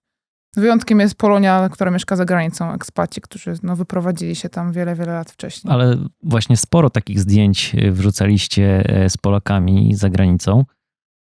I teraz tak, czy to wyglądało tak, że przypadkiem ich spotykaliście? Czy to było tak, że oni jakimś sposobem się dowiedzieli z, nie wiem, z jakichś grup właśnie, z jakichś komunikatorów, że wyjedziecie i się tym zainteresowali? Tak, to wszystko jest właśnie, jak wspomniałeś, efekt social mediów, plus też trochę pracy własnej.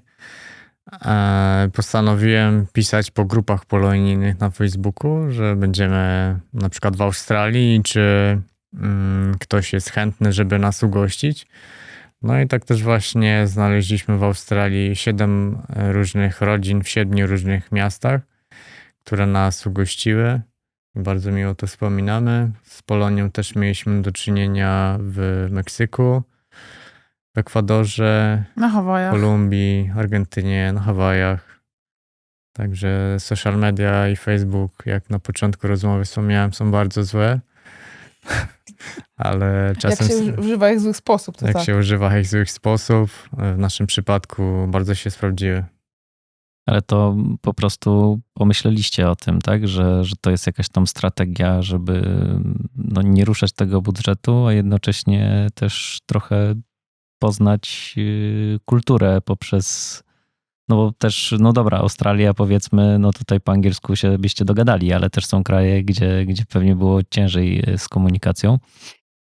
I teraz ci ludzie, oni się zgłaszali, tak po prostu pisali, o, my jesteśmy tam w takim mieście, to zapraszamy do nas, to było na tej zasadzie? Dokładnie tak. I chcieli was szybko wypuszczać, czy raczej liczyli, że tam dłużej zostaniecie? Jak to wygląda? No bo to też ludzie, którzy, nie wiem, są tam bardzo długo, czy też byli tacy, którzy przyjechali niedawno i mieli tą perspektywę, że próbujecie się odnaleźć w tym miejscu, czy to było bardzo różnie? Zazwyczaj była to Polonia, która już od wielu lat mieszkała w danym miejscu i była zakorzeniona.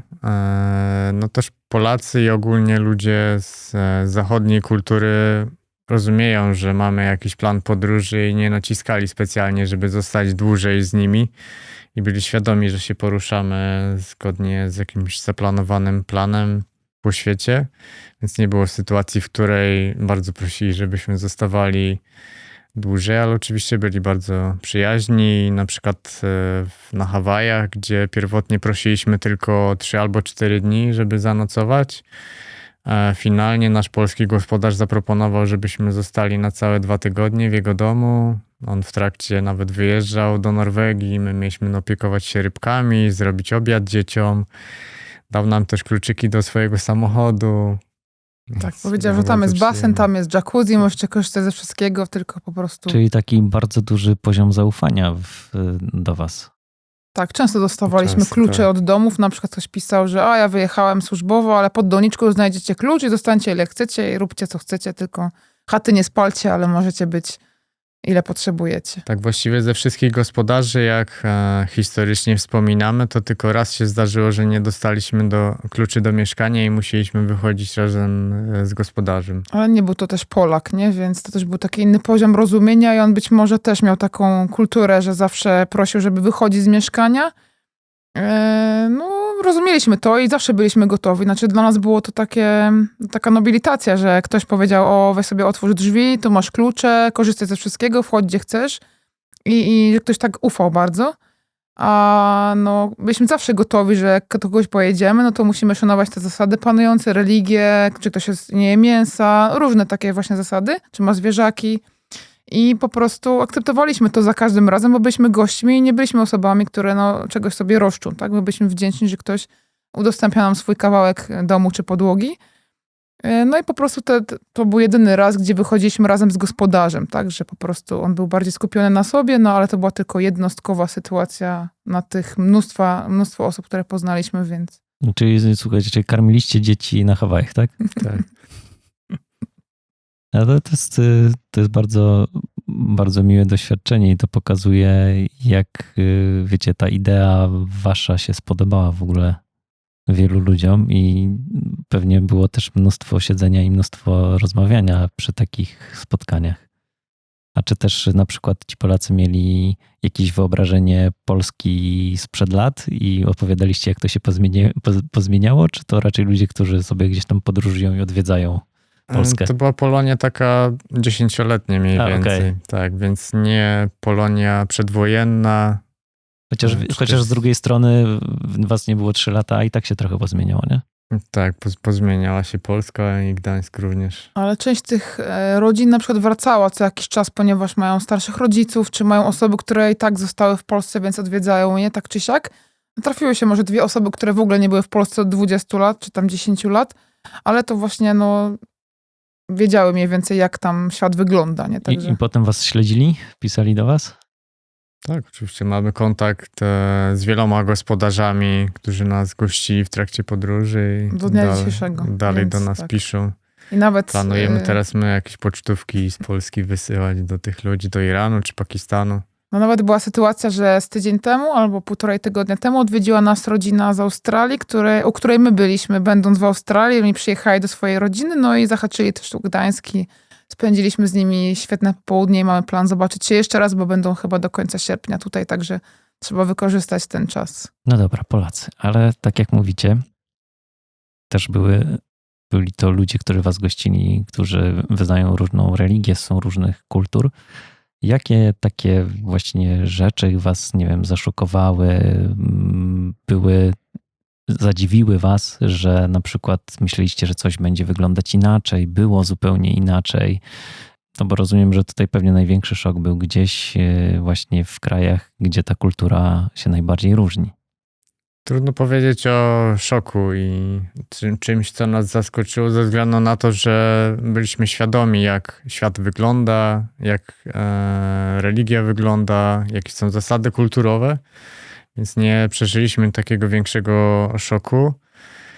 Natomiast było zadziwiające może zauważyć to w rzeczywistości, to co już byliśmy świadomi, jak wygląda.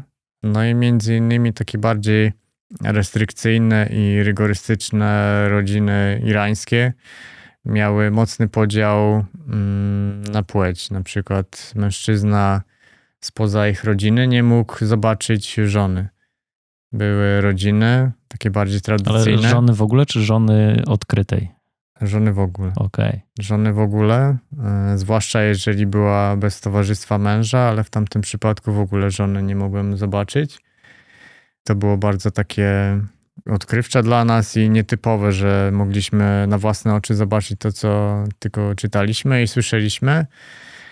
Może jeden fakt był taki bardziej szokujący, chociaż też mogliśmy się spodziewać, że tak jest, że właśnie w tej rodzinie Ola poprosiła, czy może zrobić sobie zdjęcie z żoną. Mnie tam nie było. Chciała tylko Ola z tą żoną zrobić, a ona powiedziała, że musi zadzwonić do męża, zapytać, czy może zrobić sobie zdjęcie. No, pamiętam, że mnie to tak mocno uderzyło i poczułam, że no, te kobiety no, nie mają takiej wolności, swobody, jaką mają Europejki i kobiety z innych części świata, że jest taka trochę, no w cudzysłowie zniewolona, tak? Że no wiem, że to jest część jej kultury, religii, że jak gdyby ona trochę zależy od tego męża, nawet bardzo, że ona musi zapytać go o zgodę, czy ona może to zdjęcie ze mną sobie zrobić.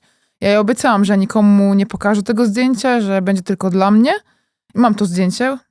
Ona nie pytała finalnie tego męża, zrobiła to zdjęcie, ale powiedziała, nikomu go nie pokazuj, więc ja to zdjęcie mam jako pamiątkę. Ona jeszcze miała na ręku swoje dziecko, więc mamy to zdjęcie w trójkę, ale pamiętam, że było to dla mnie takie trochę smutne, jak to wygląda, nie? Ale akceptowaliśmy tą kulturę, szanowałam, powiedziałam jej, że jeżeli źle się z tym czuję, no to mogę to pytanie anulować, ale chciała chyba po prostu, żebym miała tą pamiątkę, więc to zdjęcie zrobiła. Ale musimy zaznaczyć, że to był jednostkowy przypadek, jeżeli chodzi o Iran i takie bardziej rygorystyczne rodziny, ponieważ na co dzień i większość rodzin miała tak, że nawet w jednej rodzinie, gdzie byliśmy zaproszeni, jeszcze nie było żony w domu, bo była w pracy, siedzimy sobie w mieszkaniu i widzimy, jak do budynku, do mieszkania zbliża się kobieta w czerni. Tak dosłownie cała zasłonięta, z kratką na oczach.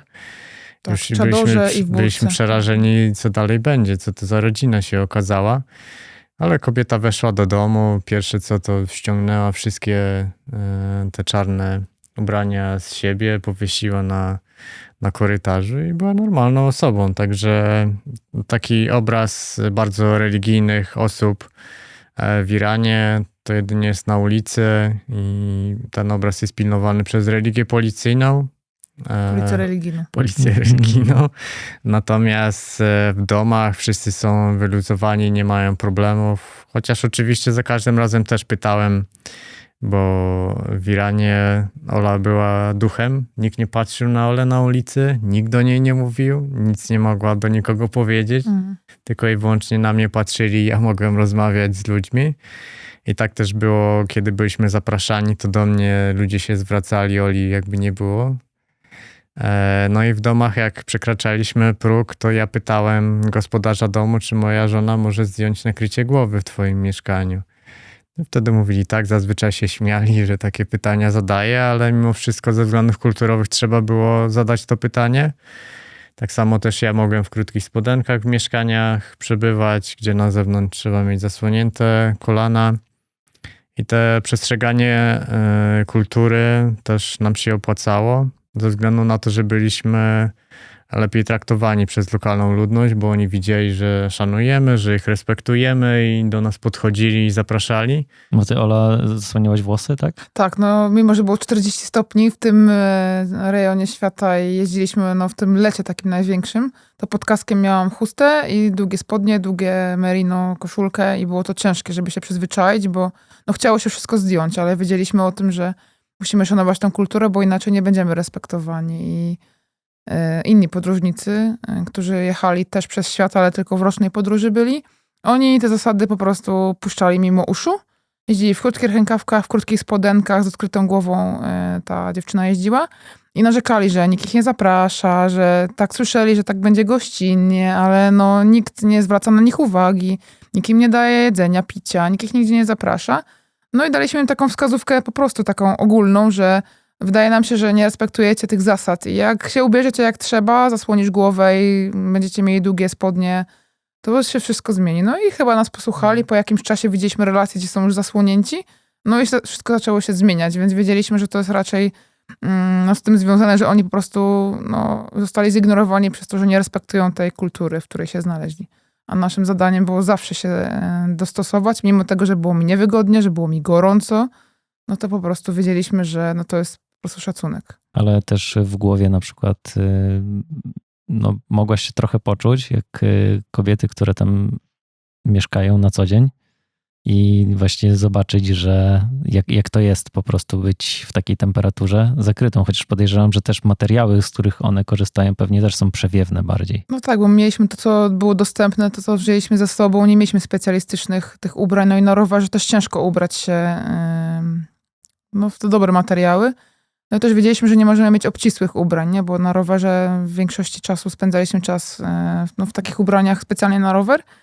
A w Iranie też mieliśmy inne spodnie i takie dużo luźniejsze ubrania, żeby też ciało nie było tak eksponowane. Opłaciło się, tak? Jak sam powiedziałeś. Tak. A jeszcze coś chciałeś powiedzieć, zanim Ola... Właśnie chciałem wspomnieć tą historię pary, która w początkowych dniach nie respektowała, no bo tam naprawdę jest gorąco.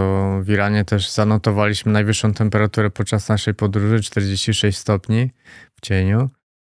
No i było ciężko w długich spodniach i na długi rękaw przebywać, ale no warto było się dostosować, bo byliśmy wtedy inaczej traktowani. Też myślę, że ciało się akomodowało, bo te pierwsze może 2 tygodnie były bardzo, bardzo ciężkie, a później sami chcieliśmy być w długim rękawie, szczególnie na ramionach, ponieważ bardzo paliło słońce, więc jeżeli się odkryliśmy i smarowaliśmy nawet 50, to byliśmy spaleni, więc ta skóra też już dostawała trochę w kość i no sami potem się zakrywaliśmy i nie było nam niewygodnie, tylko ten początek był taki trudny, bo no trzeba było robić coś wbrew temu, co mózg by chciał zrobić, tak, że chciałby się rozebrać, a nie może, tak.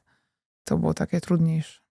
To też są takie niespokojne tereny. Czy byliście blisko jakichś sytuacji takich właśnie, nie wiem, konfliktów, czegoś takich niebezpiecznych w ogóle miejsc przejeżdżaliście? No bo tam też się pojawiło, że mieliście na przykład, to Pakistan był, gdzie mieliście tą ochronę?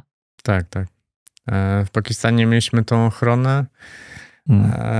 Czyli ktoś cały czas za wami jeździł, żeby was pilnować, tak jakby, tak? Żeby nic wam się nie stało, rozumiem? Tak, ale nie, te osoby zmieniały się co 20 kilometrów w Beludżystanie, w Pakistanie południowo-zachodnim są checkpointy co 20 kilometrów, więc te osoby zmieniały się co 20 kilometrów. Mieliście eskortę. Tak, mieliśmy eskortę i dodatkowo oni i tak codziennie muszą wykonać ten patrol, więc po prostu wykonywali go wolniej, jadąc za nami. A czuliście się bezpiecznie wtedy, czy właściwie mniej bezpiecznie? Tak, to dobrze wspomniałeś, bo te ataki lokalnych grup są skierowane przeciwko policji, nie przeciwko turystom, więc było trochę dziwnie. To wy eskortowaliście ich. Tak, to my ich eskortowaliśmy, żeby dokładnie policji nie zaatakowali, bo turyści są obok. Natomiast odczuwaliśmy, że w tym regionie właśnie południowo-zachodnim nad wybrzeżem oceanu naprawdę może być jakieś zagrożenie terrorystyczne, ponieważ w pewnym momencie na bardzo długim odcinku między checkpointami, gdzie było 40 kilometrów, musieliśmy się zatrzymać, żeby się wyprostować. To eskorta wyskoczyła ze swoich pojazdów i zamiast patrzeć na nas i z nami rozmawiać, czy pytać się, co się dzieje, to otoczyli nas i każdy patrzył na zewnątrz, na wszystkie krzaki, na wszystkie wzniesienia i obserwowali, czy przypadkiem nikt tam nie wychodzi, żeby do nas strzelać. No, wiedzieliśmy, że tak jest, że tak ten region wygląda, natomiast z relacji na grupach WhatsAppowych nie słyszeliśmy, żeby jakikolwiek turysta, rowerzysta został zaatakowany, więc się nie obawialiśmy specjalnie ataku na nas. Nie pochodzimy też z Chin, bo jest ciekawostka, że tam właśnie Chińczycy są atakowani. Porywani też ze względu na to, że Chiny mocno inwestują w ten region Pakistanu, ogólnie w Pakistan też i lokalne grupy z tym się nie zgadzają, no i atakują Chińczyków. Na przykład miesiąc przed naszym przyjazdem przez ten region był atak na chińskich pracowników, gdzie wysadzono autobus i kilku Chińczyków zginęło. Nas też się pytali Często nas też pytano, czy jesteśmy z Chin. Więc było coś może na Byliśmy rzeczy. w kasku, no ale to nie wyglądaliśmy jak Chińczycy, a my my nie jesteśmy z Chin, także od razu odpowiadaliśmy tym ludziom, którzy tak pytali, ale może po prostu dlatego, że Chińczyków było bardzo dużo w tym rejonie, jako pracujących. I też muszę dodać, że ta eskorta nie była gdyby przez nas wybrana, że zamówiona. Zamówiona, że my tu czujemy się niebezpiecznie i prosimy o ochronę. To było tak, że przekraczaliśmy granicę I od razu nas wyłapywali na tej granicy, powiedzieli, to poczekajcie, będzie z wami jechał patrol. Wiedzieliśmy, że tak będzie, no ale to też nie było przez nas zamówione i też lokalni się nie zgadzają z tą eskortą, no bo to jest jednak, nie dbają o tych mieszkańców lokalnych, tylko jeżdżą za turystami, jakby mogliby robić coś, że tak powiem, bardziej pożytecznego. No i też ta eskorta była trochę uciążliwa dla nas już później, bo na przykład forsowali, że jesteście zmęczeni, to rowery na pakę i pojedziemy szybciej.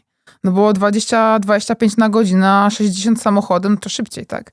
Więc oni potem forsowali, no to zapakujcie rowery i jedziemy szybciej. Ja mówię, nie no, że jesteś zmęczony, nie chcesz wykonywać swojej pracy, o którą ja cię nawet nie prosiłam, to możesz nas zostawić. My pojedziemy sobie dalej sami. No i tak się trochę z nimi sprzeczaliśmy. Jak wspominałeś też o miejscach, które mogły być niebezpieczne i związane z konfliktami, to też należy wspomnieć o Iranie, gdzie jadąc przez jedną z dróg nie było żadnych alternatyw. Zostaliśmy zatrzymani przez patrol i powiedziano nam, że nie możemy tam jechać. No ja pokazuję na mapie, że dookoła to będzie 50 km więcej. W końcu się ugięli, tylko mówili, żeby nie robić zdjęć, nie zatrzymywać się przez najbliższe 50 km, więc całkiem długi dystans. W oddali widzieliśmy, że Po auto jakimś jednak piasku, czy po... jedzie. Nie, po asfalcie. Ale mimo wszystko to i tak w naszym tempie to około 3 godzin jazdy. Dopiero później się dowiedzieliśmy i myślę, że część z naszych widzów kojarzy nazwę miejscowości Natanz. Tam jest dużo wyrzutni rakiet balistycznych irańskich. No a my obok nich przejeżdżaliśmy w tamtym czasie. Staraliśmy się też przed podróżą jakoś specjalnie nie wyczytywać, które regiony świata należy omijać, bo w internecie na pewno jest dużo informacji takich straszących, o miejscach, które należy omijać, że są niebezpieczne, więc po prostu na miejscu to wyczuwaliśmy, czy dane miejsce jest bezpieczne. No ale pewnie kusiło trochę, żeby wyjąć telefon i zrobić tam zdjęcie, co? Nie, bo to był sam piasek. Znaczy nie było nic ciekawego, bo to były jakieś tam właśnie górki, jakieś tylko To było ogrodzenia. poukrywane. Tak, jakieś górki, po prostu pustynia i nic ciekawego i takie szlabany na płotach, żeby nie robić zdjęć. To nic więcej, więc nie było to jakieś ciekawe, żeby nie wiem, były jakieś formacje skalne ciekawe.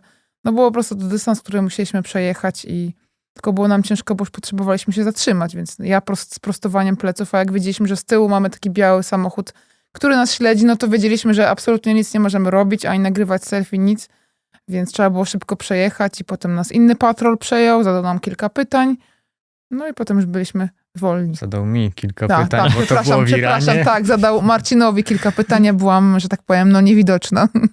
A ciekawe, jakbyś sama jechała.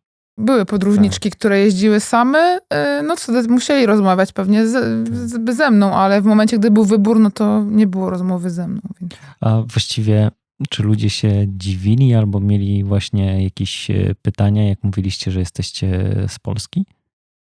Raczej nie. Może jedynie możemy wspomnieć o sytuacji w Indonezji, gdzie mieliśmy w cudzysłowie duże problemy z tego powodu, że jesteśmy Polakami.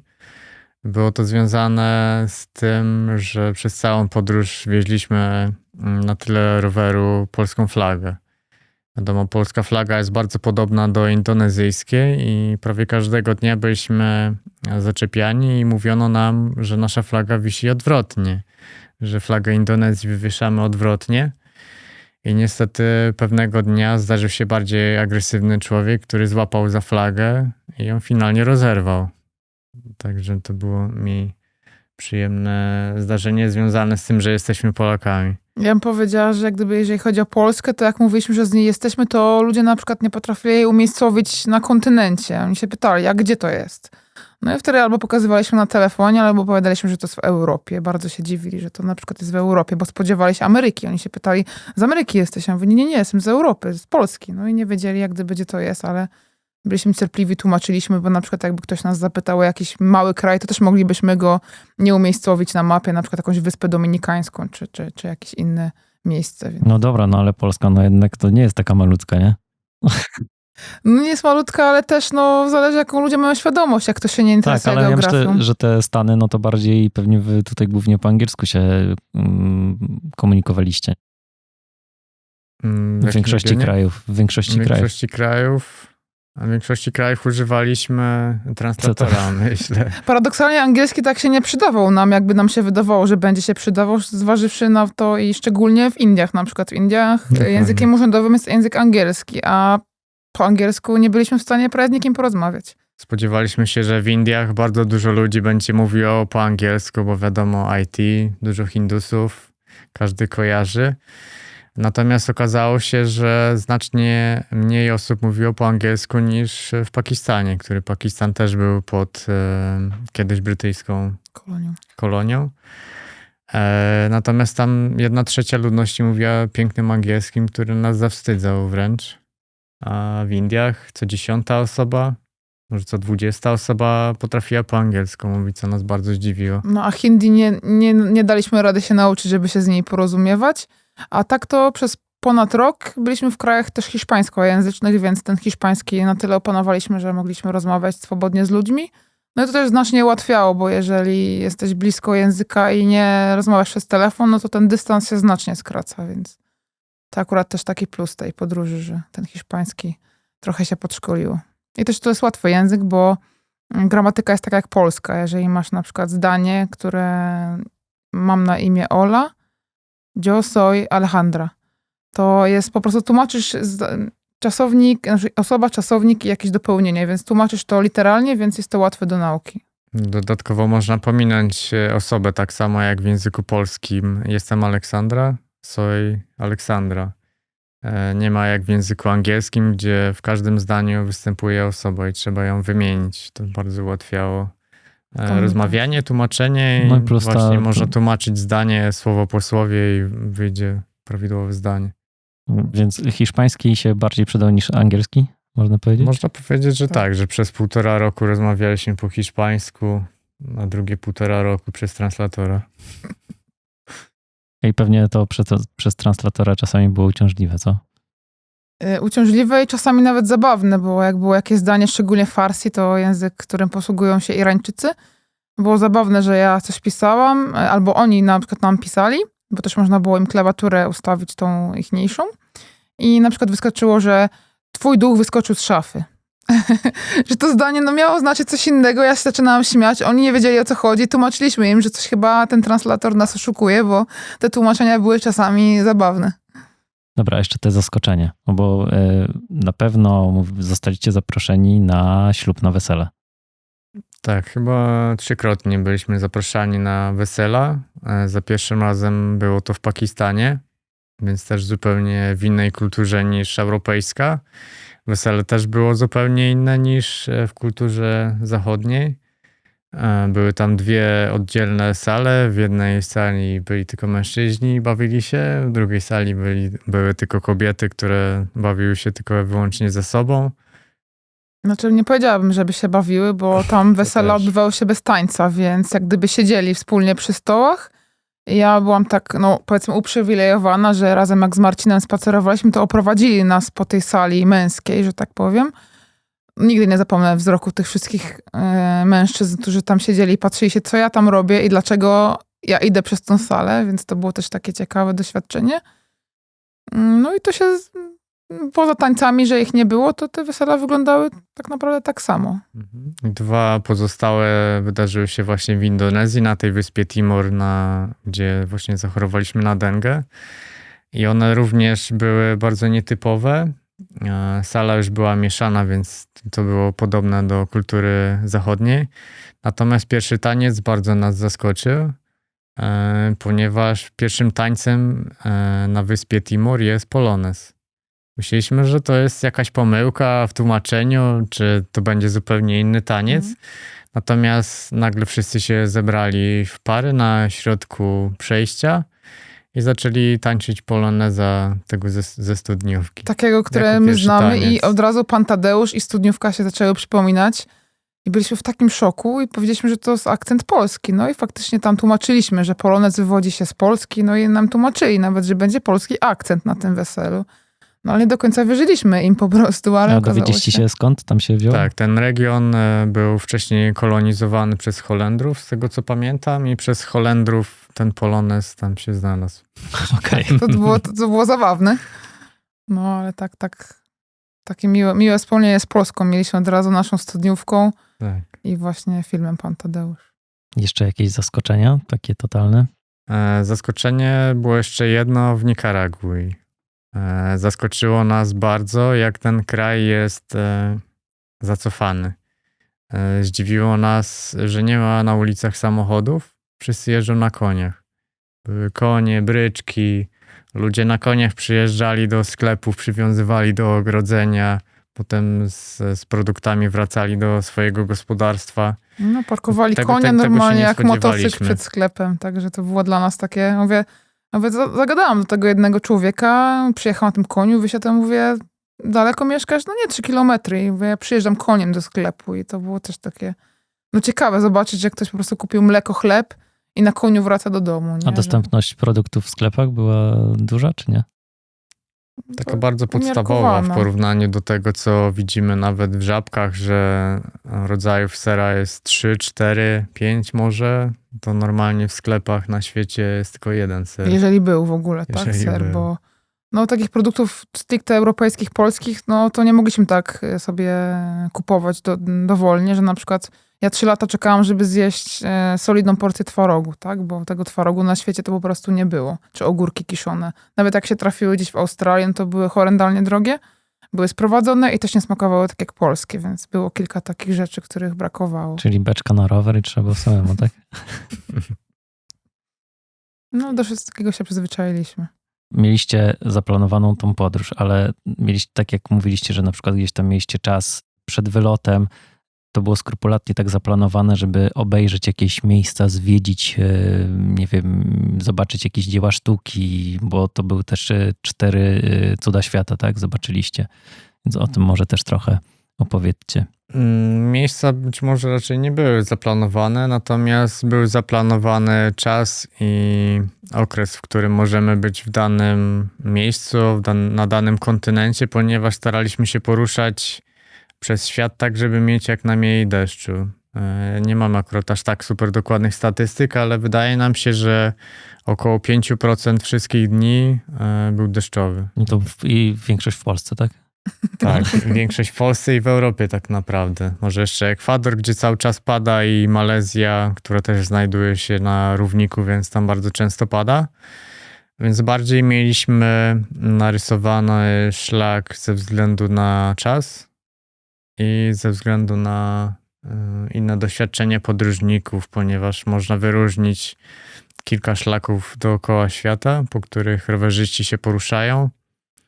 No i tak też podążaliśmy tymi szlakami. I goniliśmy słońce, bo to też był nasz główny wyznacznik, że w Polsce jest tylko 60 dni słonecznych, a na świecie w różnych krajach jest po 300, więc goniliśmy to słońce i tak się udawało je gonić, że dopiero tutaj już tego słońca jest mniej. A te odwiedzone miejsca, jakieś takie szczególne, właśnie jak te cuda świata, to robi wrażenie? Jeszcze jak się tam dojedzie rowerem? To akurat robi wrażenie, że jak ktoś przyjedzie na rowerze i zobaczy ten cud świata na własne oczy, jadąc taki kawał. Ale no, często te cuda świata rozczarowały, na przykład mnie również. Z uwagi też na logistykę, z uwagi na to, że mocno zatłoczone, takie wyhypowane, że są takie wspaniałe, a największe wrażenia robiły na nas miejsca, które były ukryte, które były na przykład dostępne tylko dla nas, gdzie na przykład mieliśmy rozbity namiot i przed nami był wodospad i tylko my na niego patrzyliśmy. I na przykład też ludzie nam mówili, że zobacz to, zobacz tamto, musisz tam pojechać. Ale jak już widzieliśmy jakiś piękny wodospad, który był tylko dla nas, przez całą noc na przykład i dzień i tam przez ten czas, gdzie byliśmy, to już nie mieliśmy potrzeby, żeby oglądać 5. wodospad, gdzie ludzie wokół robią sobie zdjęcia i nie mamy momentu, gdzie możemy to podziwiać, to piękno, więc rozczarowało. Szczególnie Machu Picchu rozczarowało. Machu Picchu, jeżeli chodzi o logistykę, Tak. bo wizualnie jest bardzo piękne, warto odwiedzić, natomiast to nie jest wizyta, żeby rano wyjechać, odwiedzić i wrócić wieczorem do domu. Całość niestety w najszybszym możliwym czasie zajmuje chyba 3 dni. 3 dni plus jeszcze dojazd, czyli może nawet 4 nam zajęło, bo musieliśmy zostawić rowery w innym miejscu, pojechać busem przez 8 godzin. Później albo wybieraliśmy, no bo ogólnie problem jest taki, że oni nie zbudowali drogi, żeby dostać się do samego miasta i 10 kilometrów albo jedzie się pociągiem za $40 za osobę przez te 10 kilometrów, albo jedzie się wzdłuż torów 10 kilometrów i potem trzeba się stanąć w kolejce, kupić bilet, zapłacić za nocleg. Duże komplikacje po prostu są i trzeba mnóstwo logistyki, żeby to dobrze ogarnąć. Jeżeli ktoś ma dużo pieniędzy, wyjeżdża na urlop na 2 tygodnie, no to płaci za wszystko po drodze, za co się płaci i korzysta. Ale my byliśmy w wersji budżetowej, więc szukaliśmy oszczędności, a no ta logistyka dotarcia do miejsca znacznie nam to utrudniała, że całość zamknęła się od osoby w 600 zł. No i zajęła kilka dni plus no, dźwiganie bagażu, spacer przy torach. No dużo było takich niemiłych części, które trzeba było pokonać po drodze. Czyli droga siłownia. Tak, powiedzmy. No a Taj Mahal na przykład łatwe było dostępie, no bo można było pojechać tuk-tukiem za 5 zł, kupić bilet, stanąć w kolejce, przejść, zobaczyć i zachwycić się i wrócić z powrotem do hostelu czy jakiegoś miejsca, gdzie spaliśmy. No a tam to po prostu chodzi o pieniądze i oni tej drogi nie zbudują, bo nikt by już tym pociągiem nie jeździł, bo jeszcze jest drugi pociąg, który jedzie z Cusco i też dojeżdża do Aguascalientes, kosztuje $160. A ludzie go wybierają z racji tego, że jest taki widokowy, więc to jest atrakcja. No ale dla nas to... I łatwiejszy fizycznie. Łatwiejszy fizycznie też. No i dla nas to nie było targetem, no bo nie byliśmy tam 2 tygodnie, tylko budżet pozwalał nam na minimalizm tej podróży. A pozostałe jakieś miejsca? Jeszcze musicie tutaj spanie przy wodospadzie, a coś takiego właśnie nieoczywistego, kolejnego, gdzie właśnie, nie wiem, szukaliście noclegu i Marcin tam pojechał w jakiś burz gdziekolwiek i po prostu stanął jak wryty i wołał ciebie, żebyś przyszła, podjechała, bo po prostu nie jest w stanie, dech mu w piersiach zaparło. Znaczy ogólnie to w tej podróży zachwycaliśmy się wieloma rzeczami i myślę, że podczas tej podróży nabraliśmy też takiej większej delikatności, takiej głębokiego przeżywania wszystkich rzeczy, nie wiem, zauważania bąka, który zapyla kwiatek i te wszystkie krajobrazy naturalne, które mieliśmy podczas noclegów, to zawsze nas zachwycały. To nieważne, czy to była 5. raz to była dżungla, czy 10. raz las, bo zawsze w tym krajobrazie było coś, co nas zachwycało i dalej nas zachwyca, że jak na przykład ostatnio spacerowaliśmy ze znajomymi i widzieliśmy, że te bąki latają, zapylają kwiatki, to tam mówimy, o zobaczcie bąki. O, nie widzę żadnych bąków. Szkodniki. No i jak gdyby, no, widzimy tą dysproporcję, że my zauważamy dalej, będąc w tej miejskiej dżungli, takie malutkie stworzonka, które robią super roboty, no bo bez nich nie ma miodu i tak dalej, a normalni ludzie tego nie zauważają. No, czujecie tak trochę właściwie, że to obcowanie z tą przyrodą i siłą rzeczy, mniej ekranów dziennie przez te 3 lata wam trochę przeprogramowało mózgi? Myślę, że tak.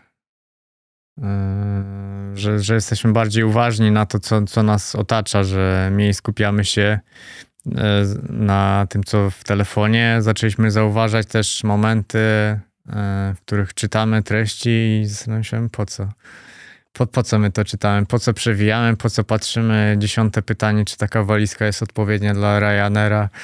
Ale człowieka to przyciąga, czyta te linijki, które pojawiają mu się na ekranie i marnują jego uwagę, marnują jego mózg, umysł i traci czas na to, co istotne, żeby porozmawiać z partnerem, pobawić się z dzieckiem, czy też rozwijać się samodzielnie i swoje możliwości, nie wiem, uczyć się angielskiego.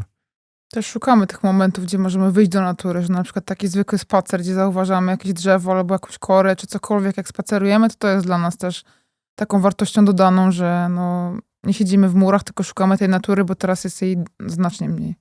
A czy ktoś się do was odezwał, co was zaskoczyło, że to była jakaś taka osoba, do której myśleliście, że nie macie dostępu i nie wiem, bo tak nawet myślę w kontekście tego, że jesteście drugą parą, z Polski, która objechała świat, to czy mieliście kontakt z tą pierwszą parą na przykład? Jakoś się kontaktowaliście? Nie, ta para przyjechała chyba w 2009 roku w ciągłej podróży dookoła świata na rowerach, więc nie mieliśmy z nimi kontaktu. Zastanawiałem się, czy może znasz jedną z historii, którą moglibyśmy opowiedzieć na temat osób, które nas zaskoczyły, z którymi mieliśmy kontakt podczas podróży, bo tak rozpocząłeś to pytanie.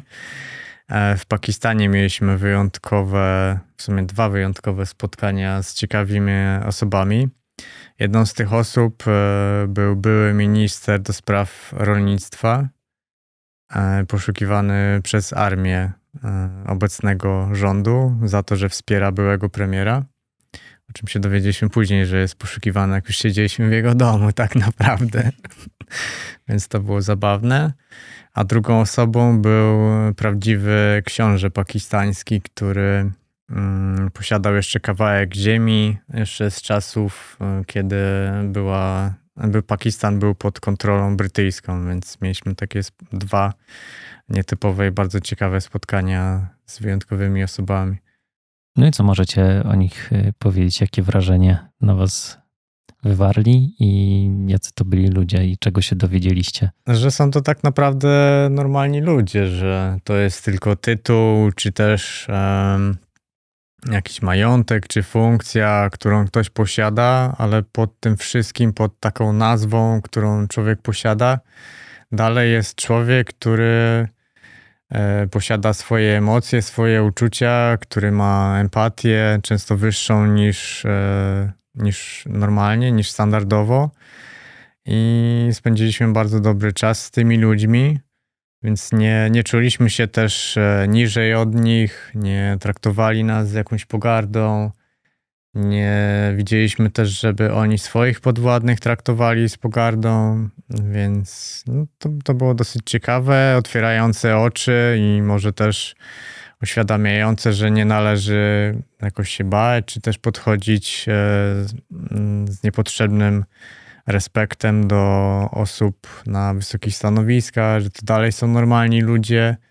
Przynajmniej mamy nadzieję, że są normalni, bo te osoby okazały się normalne, ale to może być tylko wyjątek, ale myślę, że zazwyczaj osoby są normalne, jedynie posiadają większą inteligencję, dzięki czemu doszli do stanowisk, ale pod tym wszystkim są ludźmi, którzy mają empatię i Podejrzewam też, że pewnie z perspektywy kraju kultury to też mieli dostęp do edukacji. tak, zgadza się. No niestety to też widzieliśmy, że pieniądze zmieniają możliwości ludzi, tak? Zwłaszcza w biedniejszych krajach, jeżeli ktoś posiada pieniądze, ma dostęp do edukacji, może też dawać przykład swoim dzieciom. No, widzieliśmy często sytuacje, w których rodzice nie dawali przykładu dzieciom, tak? Zastanawialiśmy się, nawet i w Pakistanie, gdzie tak dużo osób mówi po angielsku, dlaczego te dzieci nie rozwiną się, nie znajdą lepszej pracy w przyszłości, edukacji, mówią po angielsku, tam płynnym angielskim, no to mają szansę, żeby coś zmienić w swoim życiu, ale mają niestety rodziców, którzy może już stracili nadzieję na jakieś zmiany, nie są w stanie dać przykładu dzieciom. No i to dziecko nie złapie znikąd motywacji ani przykładu do rozwoju. A ty jako pedagog, jak na to patrzyłaś? No, ja się z tym zgadzam, że jeżeli były większe pieniądze, jak ktoś był wyedukowany mocniej, to widzieliśmy różne rodziny, że na przykład wchodziliśmy do domu, gdzie ktoś pracował dla amerykańskiej firmy i był rozwinięty i miał na przykład 3 dzieci, to mieli piękny dom i te dzieci miały pianino, miały dostęp do różnych języków, uczyły się innych języków niż angielski, no i widać było, że one osiągną w życiu większy sukces przez to, że mają łatwiej. Jak wychodziliśmy z ich domu, no to spotykała nas brudna ulica i dzieci, które biegały bez butów i żebrały o kawałek chleba, tak? I to takie zderzenie tych dwóch światów. Ja myślę, w sumie dodała do tych ludzi, którzy byli takimi prominentami, czy ten książę, czy ten minister, że oni po prostu mieli inny sposób życia, po prostu bardziej luksusowy i mniej takich spraw przyziemnych musieli załatwiać, takich jak zakupy, bo mieli osoby, które były delegowane, żeby zrobić te rzeczy, więc też trochę łatwiej im się żyło. Oni mieli czas, żeby spotkać się z rodziną, spędzić czas na siłowni, pójść zrobić rzeczy, które do samorozwoju wykorzystały. A jeżeli musieliby, nie wiem, zmywać naczynia, robić to wszystko, co robi normalny taki człowiek, który jest zwykłym szarym, tak jak my, no to wtedy ma się mniej tej energii, no i też inne myślenie, inna perspektywa. Interesowaliście się, tak to już bardziej też Ola pewnie, może jak wygląda w ogóle edukacja, jak w danym kraju byliście, to rozkminialiście w ogóle sobie, ile jest, kiedy jest obowiązek szkolny, czy w ogóle jest powszechna nauka i tak dalej? Czy to sobie tam jakoś próbowaliście poukładać? Rozmawialiśmy o tym, mieliśmy nawet okazję być w kilku szkołach w Pakistanie i też mieliśmy taki podział na szkołę prywatną i szkołę publiczną, że w szkole prywatnej dzieci były ładnie ubrane, miały mundurki, ładne książki, kolorowe sale, a w perspektywie szkoły publicznej, no to te dzieci były, no widać było, że nie mają mundurków, nie mają książek, tylko beton jest na tej sali szkolnej. Często siedzą tak ciasno w ławkach, że no nie ma tego komfortu i tak naprawdę bazowali tylko na jakichś donacjach od ludzi prywatnych, żeby ta szkoła mogła się w ogóle utrzymywać. No i to było smutne patrzeć na taką rozbieżność, że te dzieci z tych prywatnych szkół mają szansę na lepsze życie, a z tych biedniejszych to niestety ktoś, kto się gdzieś wybije, zostanie zauważony na jakimś kanale na YouTubie, jeżeli będzie miał szansę go prowadzić, to wtedy osiągnie sukces. A tak ta droga była zamknięta niestety. Znaczy obowiązek szkolny to jeszcze też taka kwestia, wydaje mi się, że w Azji to w ogóle nikt się tym nie przejmował. Dzieci biegały po wodę do rzeki, chodziły na zakupy, pasły zwierzęta i nikt się nie zastanawiał nad tym, że one, nie wiem, nie potrafią powiedzieć, ile jest 5 razy 5, bo były ważniejsze rzeczy z perspektywy tych ludzi, tak, tych rodziców, którzy wysyłali je na jakieś no, zadania, tak. I tak tam to funkcjonowało, że jak była rodzina, było mnóstwo dzieci, no to nikt nie mówił, że pójdziesz dzisiaj do szkoły, tylko było zadanie, ty dzisiaj pasiesz krowy, ty owce, a ty idziesz doić osiołki, tak? I zupełnie inny poziom, no ciężko było nam to ogarnąć, że to tak wygląda, że to dziecko zamiast w szkole to na przykład żebra na ulicy albo pasie krowy. A mieliście też takie zetknięcie na przykład właśnie z takimi prostymi ludźmi, od których była taka właśnie życiowa mądrość i kogoś takiego spotkaliście, kto wam utkwił w pamięci? Znaczy, wydaje mi się, że też z kwestią gościnności było tak, że im biedniejszy ktoś był, tym bardziej dzielił się swoim sercem i mieliśmy taką rozkminę, no w sumie taką wewnętrzną. Ja miałam, że jak ktoś na przykład zapraszał nas do domu i widać było, że jest bieda, aż piszczy i dawał nam obiad, to ja miałam takie najpierw, dobra, stop, zatrzymaj się. Ty pomyśl, czy ta osoba ma na obiad i czy ona nie oddaje ci swojej porcji. I zawsze się pytaliśmy, a ty na pewno masz dla siebie, możemy zjemy na przykład porcję na pół, albo wszyscy się podzielimy tym obiadem. I oni zawsze mówili, a my już jedliśmy, zjemy później i ciężko nam było na przykład, wiedzieliśmy, że zrobimy im przykrość, jak nie skosztujemy chociaż jednego, nie wiem, batata na przykład. No ale z drugiej strony z tyłu głowy gdzieś było, że czy ta rodzina ma na obiad dla siebie, czy oddali właśnie swoją rację żywnościową, więc to było też takie trudne. A te osoby, no mimo czasami, że trafiały się biedniejsze, to były mądre życiowo, tylko że nie miały perspektywy rozwoju przez brak finansów. Ale konkretnej osoby na ten moment nie przytoczę niestety. Na przykład tęskniliście, no bo to są 3 lata, nie? I teraz ja też sobie myślę, że zawsze przecież mieliście opcję, że mówicie właściwie, kurczę, kończymy, wracamy. No już jest tak, już bolą nas nogi, już tam w ogóle żebra połamane, kręgosłup wykręcony i wracamy do domu. To jest raz, czy takie też myśli się pojawiały, a 2, czy właśnie no, podczas spędzenia tego czasu, tych 3 lat, no bo w naszej kulturze tutaj w Polsce Wielkanoc, Boże Narodzenie, no to są takie rodzinne święta, gdzie no najczęściej się gdzieś tam jedzie i spędza właśnie w rodzinnym gronie. No mieliście siebie oczywiście, ale czy nie brakowało wam przez tyle czasu tego? Podczas całej podróży mieliśmy plan do zrealizowania. To nas cały czas motywowało i ciągnęło do przodu, żeby zrealizować i przejechać ten świat, więc wiedzieliśmy, że to jest trudne psychicznie, żeby tak podróżować non-stop. W pewnym momencie poczuliśmy, że brakuje nam czasu na refleksję tego, co już przejechaliśmy, bo mimo wszystko to całe 3 lata, więc zmieniające się kultury, zmieniające się kraje i brakowało w pewnym momencie czasu na refleksję i cieszenie się tym, co było. Więc to było trudne, ale nie dawaliśmy sobie miejsca na to, żeby zrezygnować. Mimo że słyszeliśmy o innych parach, czy też osobach, które rezygnowały w czasie, bo psychicznie nie były w stanie udźwignąć tego, że następnego dnia znowu muszę wsiąść na ten rower i jechać czasem przez nudny fragment. My mieliśmy założenie, że mamy przejechać ten świat i po prostu jedziemy cały czas każdego dnia.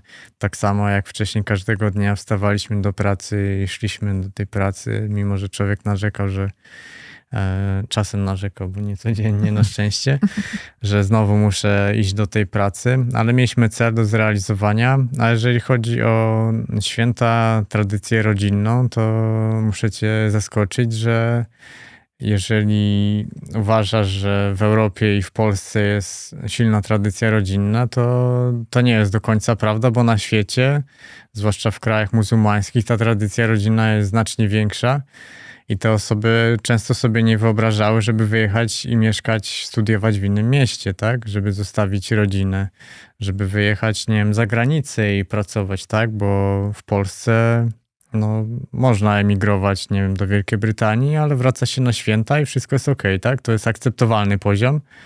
Natomiast w krajach muzułmańskich to byłoby prawie nieakceptowalne i wiele osób się wstrzymywało samych przed wyjazdem gdzieś za granicę, no bo tutaj są rodzice, z którymi mieszkam na co dzień i się nimi zajmuję. No, gdy podjęliśmy tę decyzję, że jedziemy dookoła świata, to zdawaliśmy sobie sprawę, że nie będziemy mieli tak dużo pieniędzy, żeby wrócić sobie na Wielkanoc, bo zdarzali się podróżnicy, którzy mieli tak dużo pieniędzy, że albo na przykład rodzina przylatywała do nich i spędzali wspólnie święta, albo oni lecieli na przykład do kraju ojczystego. No my założyliśmy, że nie będzie nas stać na to, żeby lecieć na święta, no ale teraz komunikacja, technologia ułatwiała te spotkania, można było połączyć się na wideo z rodziną i chociaż w jakimś stopniu przeżyć te święta w kawałku wspólnie. Teraz jak wróciliśmy, to będziemy mogli nadrabiać. Pytane będzie Boże Narodzenie w sierpniu, tak? Nie no, będzie w grudniu, ale będzie można zobaczyć się z podwójnie. rodziną. No podwójnie, no. Olu, mówiłaś, że tęskniłaś za twarogiem, że tutaj mówiliście, że trudno było dobre ogórki dostać, a nawet nie leżały blisko tych polskich. A czy jeszcze są takie właśnie rzeczy, które może nawet na odwrót, że gdzieś smakowały lepiej niż to, co jedliście tutaj w Polsce, albo właśnie jeszcze tęskniliście oprócz ogórków i twarogiem za czymś? Tak, no jak byliśmy w Wietnamie, to jedliśmy przepyszne mango, które kosztowały nas całe 3 zł za kilogram, czyli takie 2 duże mango wchodziły na kilogram. No niestety mango tutaj, które jest dostępne w Polsce, też nie smakuje tak bardzo dobrze, także tęsknimy za wietnamskim mango. No i ja ostatnio kupiłam awokado, bo też w Meksyku było bardzo, bardzo tanie i kanapki z awokado i z masłem smakowały nam tam wybornie. No ale ta kanapka z awokado tutaj w Polsce kupionym, no już nie smakowała tak dobrze, jak smakowała w Meksyku, ale przywodziła wspomnienia, które mieliśmy właśnie z Paramongą, bo to była miejscowość, w której chodziłam po świeże bułeczki do pani na główną ulicę, która była 300 metrów od naszego miejsca noclegowego, a awokado kupowałam od pani w kiosku też bardzo blisko i takie wspomnienia miłe wracały z tym czasem, który tam spędziliśmy. Więc jednak na miejscu, to na miejscu. A Marcin, ty? Coś tam, nie wiem, może jakaś kawa lepsza, może coś? Tylko i wyłącznie o marakui myślę, która praktycznie nie jest dostępna w Polsce, w Europie. I tylko za każdym razem myślałem, czy to już moja ostatnia marakuja podczas tej podróży. Myślę, że była ona w Kolumbii albo w Ekwadorze ostatnio. No, gdzie mogliśmy, to szukaliśmy właśnie tych smaków, które były takie naprawdę top. A tutaj no nie ma marakui. Może raz widzieliśmy, ale to nie był ten kolor, nie był ten rodzaj, więc... A w ogóle dbaliście jakoś specjalnie o dietę? Myśleliście o tym, co jecie w trakcie podróży?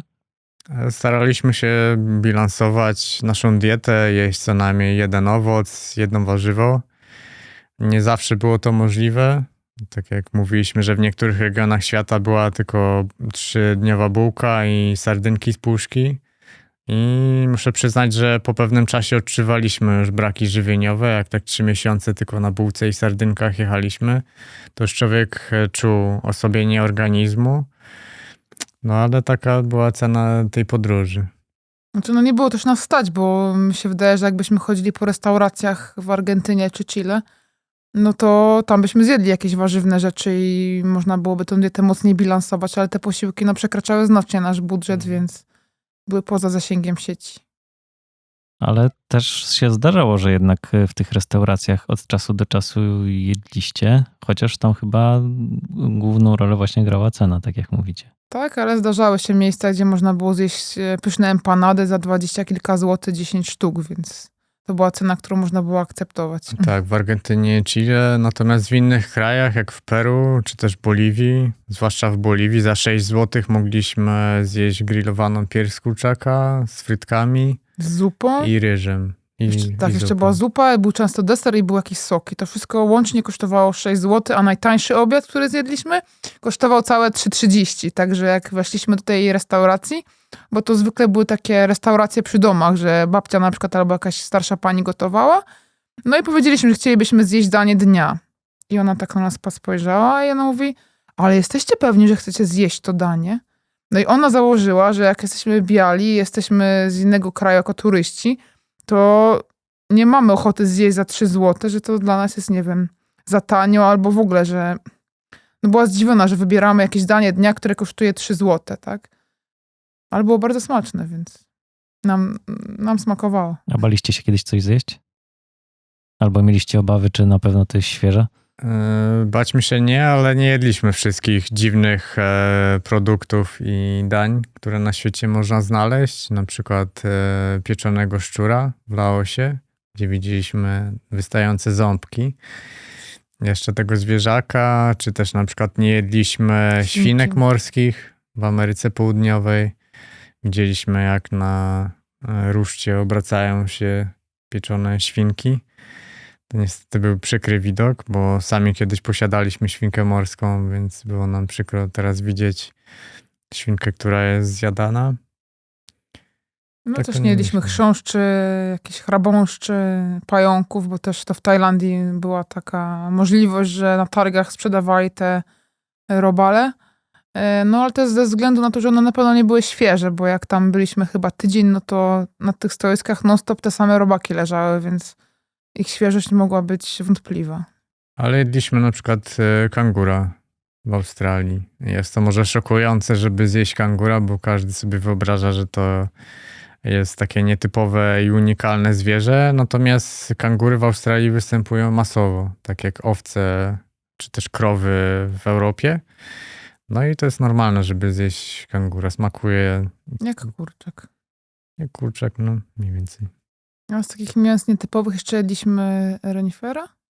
Tak. Nie wiem, czy krokodyla też. Chyba I też. krokodyla. Także to też było takie ciekawe kulinarnie, bo nie można tego znaleźć w każdym zakątku, więc w Europie nie wiem, czy w Polsce można znaleźć mięso z kangura czy z krokodylem. Nie wiem. Nie szukałem. A wy szukacie jakichś smaków z podróży tutaj? Myślę, że jakąś knajpę wietnamską na pewno odwiedzimy. Bardzo nam się spodobała ta kuchnia, także jakieś mikszałbo zjemy. Też już próbowaliśmy bubble tea przed naszym wyjazdem. Myślę, że nie widzieliśmy żadnego sklepu, który sprzedaje bubble tea. Teraz są one wszechobecne i myślę, że wszyscy się dziwią, że to wspominamy, że nie widzieliśmy bubble tea, bo są teraz tak powszechne, że na każdym rogu można spotkać, ale no niestety ten smak to nie jest to samo, co w Wietnamie. Tak, raz próbowaliśmy Mikszu. i to też znowu nie jest to samo, no ale to jest to łatwe do powtórzenia. Można zamówić tapiokę nawet z Allegro i spróbować zrobić to w domu. No czyli bubble tea gdzieś tam mniej spotykaliście, a jeszcze są takie, nie wiem, produkty albo miejsca, których nie było jak wyjechaliście, a teraz widzicie?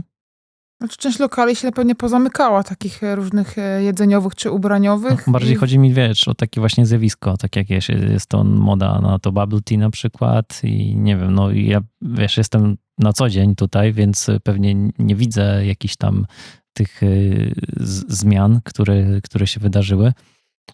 Pytanie, czy jest coś takiego, że nie wiem, no telefony wyglądają tak samo, nie, ale nie wiem, że ludzie się inaczej ubierają albo nie wiem, to cokolwiek. Znaczy, my zauważyliśmy po powrocie, że bardzo dużo jest innych kultur, innych ludzi przybyłych tutaj do Gdańska, szczególnie w naszej dzielnicy. No ja wiem, że to obcokrajowcy jak czarnoskórzy, czy Chińczycy, czy Indusi przyjeżdżają tutaj do pracy, co jest też dobre dla gospodarki. No ale to była taka mocna różnica, którą zauważyliśmy spacerując normalnie, że częściej można angielski usłyszeć albo jakiś inny język obcokrajowca niż polski. Ale Marcin, podobnie? Czy coś jeszcze? Podobnie, nawet muszę wspomnieć nasz rodzimy Ciechanów. kiedy tam przebywaliśmy już na sam koniec podróży. Bardzo nas szokowało, jak idąc ulicą warszawską, słyszeliśmy osoby rozmawiające po hiszpańsku i to nie był żaden turysta, nie wyglądał jak turysta, tylko normalny, Lokalny człowiek. lokalny człowiek mieszkający w Ciechanowie, więc nie wyobrażam sobie, żeby kiedyś ktoś z Hiszpanii mieszkał w Ciechanowie, a No, teraz to akurat jest... Ciechanów się bardzo zmienił od tego czasu. Tak, bardzo, bardzo na dobre się zmieni, to zdecydowanie. Trochę rozmawialiście też tutaj właśnie o cenach tych obiadów, mówiliście. To może też taki czas, żeby trochę jakichś podsumowań, statystyk, jakichś technicznych rzeczy tutaj opowiedzieć, zdradzić, bo pewnie tego też jest dużo. Tak, tego też jest dużo. Dużo też jest rzeczy, których się obawialiśmy przed podróżą, takich technicznych, stricte. Bardzo obawialiśmy się na przykład pęknięcia bagażnika z tyłu. Po środku niczego pęknie nam bagażnik. No i oczywiście tak się stało, że pękł nam bagażnik w Indonezji i nie wiedzieliśmy, co zrobić tak naprawdę. Ale się okazało, że pierwszy sklep, który odwiedziliśmy w mieście, w którym przebywaliśmy, ma bagażnik. No. Rzecz, którą bardzo można byłoby się obawiać właśnie przed podróżą, że coś się zdarzy i nie będziemy w stanie naprawić czy też znaleźć, ale to strach ma wielkie oczy, a w rzeczywistości okazało się inaczej. No bo tak, no bo woziliście na rowerach parędziesiąt kilogramów, każdy z was. To też był bardziej problem taki, żeby dopasować, bo bagażników można było znaleźć mnóstwo, zapewne, ale bardzo trudne było, żeby dopasować bagażnik pasujący tymi wszystkimi dziurkami, żeby śrubki dokręcić, bo nie moglibyśmy wtedy mocować sakw ani ładować do środka rzeczy, więc to by nam znacznie utrudniło, bo nie byłoby gdzie tych rzeczy przełożyć. Tak, nasze rowery łącznie ważyły 45 kg każdy, więc bardzo dużo. No i z czasem to się wszystko zużywało. Możemy powiedzieć, że na 60 000 kilometrów zużyliśmy 7 łańcuchów, 5 par kół. Każdy zużył jedną kasetę, jedną korbę. Pedały zużyliśmy, bo łożyska się zużywają. Klamki hamulcowe pękły po 40 000 kilometrów. Niezliczoną ilość klocków hamulcowych wymieniliśmy. Myślę, że około 15 37 par. razy przebiliśmy dętkę. Wspólnie razem mamy 37 przebitych dętek. No tak, różny teren i tak samo jeśli chodzi o hamulce, to pewnie to zjeżdżanie gdzieś tam tutaj najbardziej się zużywały. Podejrzewam, że zjeżdżanie z jakiejś wysokości. Tak, najbardziej zużywało się w Peru, gdzie mieliśmy bardzo długie 20-kilometrowe odcinki zjazdów po szutrach z nachyleniem 7%, więc to już jest tak dużo, że nie byliśmy w stanie jechać i hamować tego roweru. Trzeba było zejść i sprowadzać z góry ten rower, bo było tak bardzo stromo. No i właśnie tam w Peru pękły nam hamulce. Ale nie uważamy tego za wadę hamulców hydraulicznych na wyprawie, ponieważ zdarzyło się to po około 40 000 kilometrów. Podejrzewam, że taka standardowa wyprawa rowerowa nie ma 40 000 kilometrów i dodatkowo myślę, że taki przewidywany czas życia produktu to jest około 10 000 kilometrów, więc... A zmienialiście coś Dużo tak 4 profilaktycznie, bo wiedzieliście, że na przykład przez parę tysięcy kilometrów będzie ciężko o części? I tak i nie.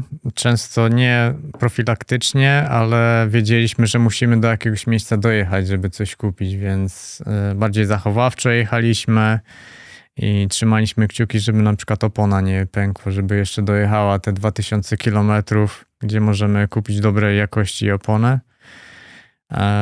Te wszystkie zakupy i zdarzenia też bardzo sprawiły, że jeszcze bardziej doceniliśmy Europę i Polskę, gdzie w Polsce możemy kliknąć na Allegro. Często jest kup do godziny 15, masz dostawę jutro, co jest niewyobrażalne na świecie, bo nawet nie było co zamówić. Nie to, że na jutro albo za tydzień, tylko że w ogóle nie było produktów takich jak opony, klocki hamulcowe, łańcuchy. Nigdzie Widelec. niczego nie było. Tak, czy też widelec roweru. Nie było łatwo, natomiast planowaliśmy do przodu, wiedzieliśmy, w którym kraju możemy czegoś lepszego się spodziewać i do którego kraju trzeba dojechać. Jakby się nie udało dojechać, to po prostu byśmy wsiedli w autobus, kupili, potem wrócili w to miejsce, gdzie wsiedliśmy w autobus i kontynuowali taką podróż. Bo bardzo nie chcieliśmy momentu, gdzie awaria roweru lub awaria naszego zdrowia popsuje nam ten plan i trzeba będzie wsiąść w autobus i przejechać znaczny dystans, bo zależało nam na tym, żeby przejechać ten rowerowy dystans tylko na rowerze, żeby nie korzystać z żadnych środków transportu, to finalnie się udało. Żebyśmy mogli powiedzieć, że objechaliśmy świat na rowerach w jednej ciągłej podróży bez korzystania z komunikacji. Wiesz, Tak jak możemy zliczyć mówić. kilometry, to i tak chyba trochę więcej niż tak jakbyście faktycznie objechali świat, nie? Tak, na rowerach pokonaliśmy 60 000 kilometrów, natomiast jedna ze stron, które używamy, mówi, że pokonaliśmy 82 000 kilometrów, licząc też promy i samoloty. No właśnie, no bo to też może być takie zastanawiające dla niektórych, że mówicie, że na rowerach, a to były różne kontynenty. Powiedzcie, jak się poruszaliście pomiędzy tymi kontynentami? Korzystaliśmy z samolotów, myślę, że 5 razy musieliśmy skorzystać z samolotu. Za pierwszym razem było to w Indiach. Musieliśmy przelecieć nad Birmą, w której trwa wojna domowa. Później lecieliśmy z Timoru Wschodniego do Australii, później z Australii na Hawaje, potem z Hawajów do Los Angeles. Następnie kolejny lot był z Panamy do Kolumbii. No i później z Ushuaia, z Argentyny wracaliśmy do Buenos i z Buenos popłynęliśmy statkiem do Europy. Rozumiem, że trzeba było wszystko zapakować. Niby dużo, niedużo, bo jak się patrzyło na te rowery, no to w tych sakwach trochę kilogramów było, ale no te rowery, nie? No to nie woziliście ze sobą specjalnych walizek na rowery, więc jak to rozwiązać? Przed lotem trzeba było załatwić karton rowerowy i to było największe wyzwanie, bo zapakowanie rowerów do kartonu już było bardzo, bardzo łatwe. Można było posiłkować się również YouTube'em, gdzie wszystko jest pokazane, a zresztą Marcin ma doświadczenie. Nieraz już kartony pakowaliśmy, bo wcześniej wyjeżdżaliśmy też i lataliśmy samolotem. No ale te kartony były wyzwaniem. Były miejsca, gdzie trzeba było zapłacić za karton. Były miejsca, gdzie trzeba było zamówić karton. Były miejsca, gdzie nikt nie chciał nic zarezerwować i kto pierwszy, ten lepszy. No ale jeżeli masz samolot w poniedziałek, to musisz ten karton mieć trochę wcześniej, żeby zdążyć go zapakować. Więc były takie... No największy problem to był właśnie, żeby złapać karton. No ale ani razu nie płaciliśmy za te kartony. Też raz udało się dogadać z Polakiem, który mieszkał właśnie w Argentynie i też nam załatwił kartony, więc no, takich kłopotów kartonowych to nie mieliśmy, chociaż słyszeliśmy o różnych przebojach ludzi, gdzie na przykład mieli zamówione te kartony albo nawet zapłacili za kartony i później kartonów nie było, więc to był problem, że biegali po sklepach z telewizorami i kombinowali, żeby skleić z 2 jeden, więc nas to ominęło. A później pakowanie do rowerów, no to po prostu rowerów do kartonów, no to był schemat, gdzie trzeba było schować, odkręcić rzeczy, złożyć kierownicę i to już po prostu szło nam świetnie. Już ostatnie pakowanie to nie wiem, zajęło nam może godzinę, więc... Tylko koszt potem żeber, tak? To przy skręcaniu.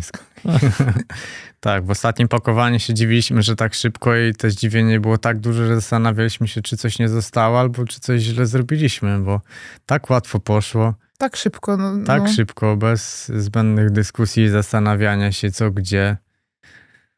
No, byliśmy już takie po prostu doświadczenie też takie pewnie. doświadczenie Tylko nabraliśmy. bardzo nie lubimy pakowania rowerów w kartony i zastanawiania się, czy on przyleci na to samo lotnisko, jak jest jakieś międzylądowanie. Czy w całości jeszcze? Czy on przyleci w całości, czy nie będzie z tego tytułu większych kłopotów, no bo to było bardzo trudne, jeżeli by coś było z nim nie tak, co zrobić i jak naprawić, tak, bo tego się głównie Ale obawialiśmy. trytytki mieliście, tak? Tak, wiem, że trytytka załatwia wszystko. Chociaż bagażnik chyba jakoś się wspieraliście trytytkami faktycznie, nie? Przy awarii bagażnika. Tam kiedy pękł, nie. Pojechaliśmy z takim pękniętym. Bo Tak, nawet nie zauważyliśmy, że pękł, tylko po prostu na ramię tak osiadł, że na ramię siedział i nie zauważyliśmy, że pękł. Na jakimś osadzie, tak się trzymał po prostu, jak na kleju. Tak. I śmieszne było zawsze to, że jak była jakaś awaria, to przypadkiem ją Marcin albo ja wykrywaliśmy. Tak. O, pęknięta obręcz. No dobra, to jeszcze mamy 12 dni przez takie naprawdę ciężkie tereny, kamieniste, górzyste.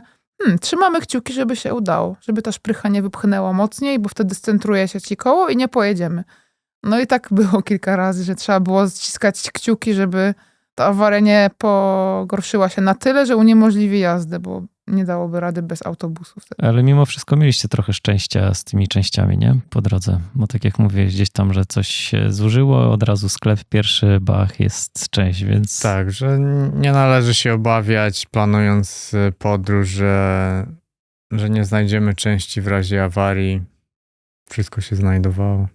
Jeżeli byśmy na innym kontynencie byśmy na przykład jechali Afrykę, to musielibyśmy zabrać ze Być może sobą tak. w torby te rzeczy, że zamiast ubrań, dodatkowej pary ciepłych spodni trzeba byłoby zabrać kasetę czy łańcuch, bo to by mogło być nie do zdobycia na tym kontynencie. No właściwie Być może. ominęliście Afrykę zupełnie, nie?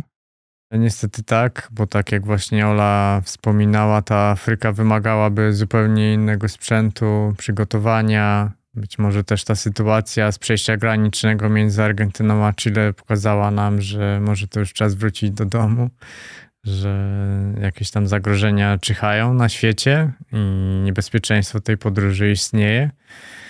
Więc nie zdecydowaliśmy się jechać Afryki, trochę też ze względu na finanse. Troszeczkę zabrakłoby nam, żeby o rok jeszcze przedłużyć podróż, więc na razie odłożyliśmy. Dodatkowo też Afryka jest bardziej wyzwaniem niż przyjemnością. To nie jest przyjemność oglądania ładnych wodospadów, tylko jednak wyzwanie przejechania i wyzwanie starcia się z innymi kulturami. Dodatkowo też obecnie z powodu wojny w Sudanie trasa uległa zmianie. Klasyczna trasa przez Afrykę wiodła od Egiptu przez Sudan i dalej do RPA, natomiast obecnie trasa wiedzie od Maroka, zachodnim wybrzeżem przez między innymi Nigerię, która jest bardzo ciężkim krajem, do RPA. Trochę mniej nam podoba się ta zachodnia część, więc może też z tego powodu odłożyliśmy, że może kiedyś, może właśnie za 10 lat, jak ułożymy sobie plan na dalsze życie, po prostu wyjedziemy z Polski na rowerach i Chcecie mi powiedzieć, że wytrzymacie 10 lat, tak? Bez takiej dłuższej podróży? Bez dłuższej podróży myślę, że tak. Ewentualnie takie urlopowe, wakacyjne. Miesięczne, tak? Tak, Takie... 3-tygodniowe czy miesięczne.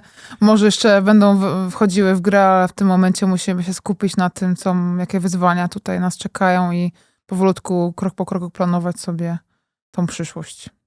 Co byście chcieli zobaczyć w ogóle? Gdzie, jeżeli mielibyście taką możliwość wyjechania dzisiaj, czy za tydzień, czy za miesiąc, to i na przykład nie wiem, na miesiąc, to jaka to by była trasa albo jaki kraj?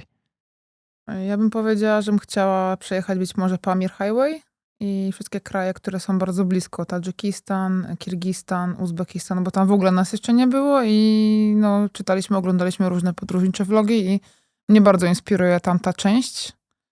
Także a drugi miesiąc spędzić może w Chinach, który jest właśnie za Pamir Highway, więc może nie miesięczną podróż, a 2-miesięczną. Miesiąc na Pamir Highway, a drugi miesiąc w Chinach, które też są interesujące, a w czasie, kiedy ruszaliśmy i byliśmy blisko Chin, był 2023 rok, nie było bardzo łatwo wjechać do Chin, tak jak obecnie Polacy mogą 30-dniowy okres bezwizowy mieć. Wówczas w 2023 roku wymagana była wiza, która była wydawana tak naprawdę tylko i wyłącznie w Polsce, więc musielibyśmy lecieć do Polski, żeby postarać się o wizę. Nie chcieliśmy tego robić, wybraliśmy inną trasę. Oczywiście nie żałujemy, ale mimo wszystko Chiny zostały, żeby zwiedzić. I kuszą. Goszo. A powiedzcie jeszcze, bo kwestia tego finansowania, nie? Bo gdzieś mieszkaliście i dobra, rozmawialiśmy o tym, zdradźmy to, że wynajęliście swoje mieszkanie. I właściwie, wiecie, coraz więcej jest takich historii, że tam ktoś wchodzi, nie chce potem opuścić tego mieszkania i tak dalej, a z tego, co rozmawialiśmy, to prawie przez ten cały czas mieliście po prostu wynajęte jednym lokatorom, tak? Tutaj mieszkanie nie baliście się zostawić na tyle czasu, czy tutaj ktoś czuwał nad tym? No oczywiście, że się baliśmy, chociaż może w tamtym czasie, kiedy decydowaliśmy się na podróż, nie zdawaliśmy sobie sprawy, jak powinniśmy się bać. Finalnie dobrze się to skończyło. Mieliśmy odpowiedzialnych najemców, mieliśmy też pełnomocnika, który nam pomagał tutaj na miejscu. Byliśmy zbyt dużymi optymistami i tak mieliśmy, powiem szczerze, kupę szczęścia, że bardzo dobrze się to skończyło i tylko trochę napędziło nam stracha i nerwów, ale jeżeli mielibyśmy komuś polecać i mówić o tym, czy warto wynajmować, czy nie, to jeżeli na inwestycje, to nie polecamy, że jest to zbyt ryzykowne i tak naprawdę prawo właściciela w ogóle nie chroni. Lokator jest zabezpieczony w każdym możliwym momencie, że w momencie, gdy przestaje płacić, to i tak trzeba zapewnić mu gaz, prąd. Jeżeli nie ma się zabezpieczeń, no to może latami trwać to, a znamy takie sytuacje właśnie nawet z autopsji, czy od znajomych, którzy walczyli. A jeszcze macie jakieś takie rady, jeżeli ktoś chciałby się przygotować na taką podróż, jeżeli myśli o tym, żeby wyruszyć, to właściwie wy w wielu miejscach to powiedzieliście, że ta niewiedza was trochę uratowała przed rozkminianiem. Czy właściwie pakować się i jechać, czy jednak skrupulatne planowanie tutaj ma znaczenie? Pakować się i jechać, ale może ograniczyć tą podróż jedynie do roku i zakończyć ją w Singapurze, bo mniej więcej po roku dojechaliśmy do Singapuru.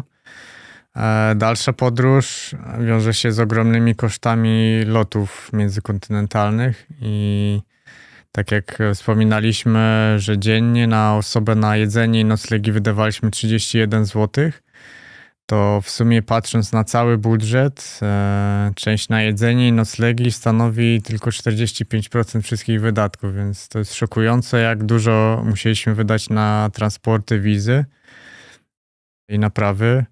Więc najlepiej do roku ograniczyć i jest to osiągalne, żeby wziąć urlop roczny, jeżeli ma się fajną pracę, w której jest się lubianym i nie ma problemu. Myślę, że na rok można otrzymać urlop, dojechać do Singapuru, wrócić do kraju i wtedy pomyśleć, czy coś dalej organizować. Czyli co, tak trochę żałujesz, że to 3 lata trwało? Bo z jednej strony mówicie, że jeszcze tak z rok albo 2 by się przydało więcej, a tutaj mówisz, że po roku rezygnacja. Żałować nie, ale jeżeli miałbym komuś doradzać, to znając nasze doświadczenia i doświadczenia innych ludzi, którzy podróżowali długodystansowo, wiem, że to jest niesamowity wysiłek psychiczny, żeby taką długą podróż odbyć. I nie chcę doradzać czegoś, co może się źle skończyć dla innych osób. A czy wy się czujecie w ogóle innymi ludźmi po tych 3 latach? Ja uważam, że mentalnie na pewno jeszcze jesteśmy bardziej empatyczni, bardziej doceniamy wszystko i też właśnie ruszyliśmy z tego powodu, żeby zobaczyć dużo świata, zanim coś mogłoby wydarzyć się złego, bo też mamy w środowisku znajomych, którzy zachorowali na raka, no i jak już się zachoruje, to wszystkie pieniądze ładuje się w tą chorobę, żeby z nią powalczyć i już później jest się osłabionym i często ci ludzie już nie mają tyle siły, żeby gdzieś wyruszyć, więc to też był taki powód, że... A czuliście, że to tak wiekowo, fizycznie był ostatni moment, żeby to zrobić? Nie, zdecydowanie nie widzieliśmy dużo emerytów podróżujących na rowerach, także taka podróż to jest dzienne pokonanie średnio 70 km. Jeżeli mamy ładną pogodę, nie taką jak w Polsce i świeci słońce przez 10 godzin, to jest tylko 7 km na godzinę. To jest prawie pieszy mógłby pokonać 70 km. Jadąc na rowerze bardzo spokojnym tempem można jechać 15 km na godzinę. Więc no dobra, ale nie jak masz 45 kg, nie? Nawet jak mamy 45 kg po płaskim, to spokojnie 14 km na godzinę można osiągnąć i fizycznie taka podróż jest osiągalna dla każdego. Wy też spotykaliście w ogóle wielu rowerzystów i też ktoś miał bardziej, może nie to, że ambitny plan, ale taki większy, dłuższy niż wy z tych osób, które spotkaliście? Dłuższych chyba rowerzystów podróżujących dłużej nie spotykaliśmy, ale na przykład takich 60-65 plus, gdzie byli rok, półtorej w podróży, to głównie z Niemiec były pary. No i tak jeździli po prostu i mówili, że jak dopóki będą mieli siłę, to będą sobie jeździć. Że... A też w sumie chciałem to poruszyć, że wy spotkaliście tych samych ludzi w różnych krajach, na różnych kontynentach. To było niesamowite. Tak, mamy niesamowitą historię związaną z Węgrami. Spotkaliśmy parę Węgrów pod sklepem w Tajlandii. Dobrze zabrzmiało. Umówiliśmy się, że będziemy nocować w tym samym miejscu, bo to już było dosyć wieczorem, ale oni ciężko znosili bardzo wysokie temperatury i wilgotność, które były w Tajlandii.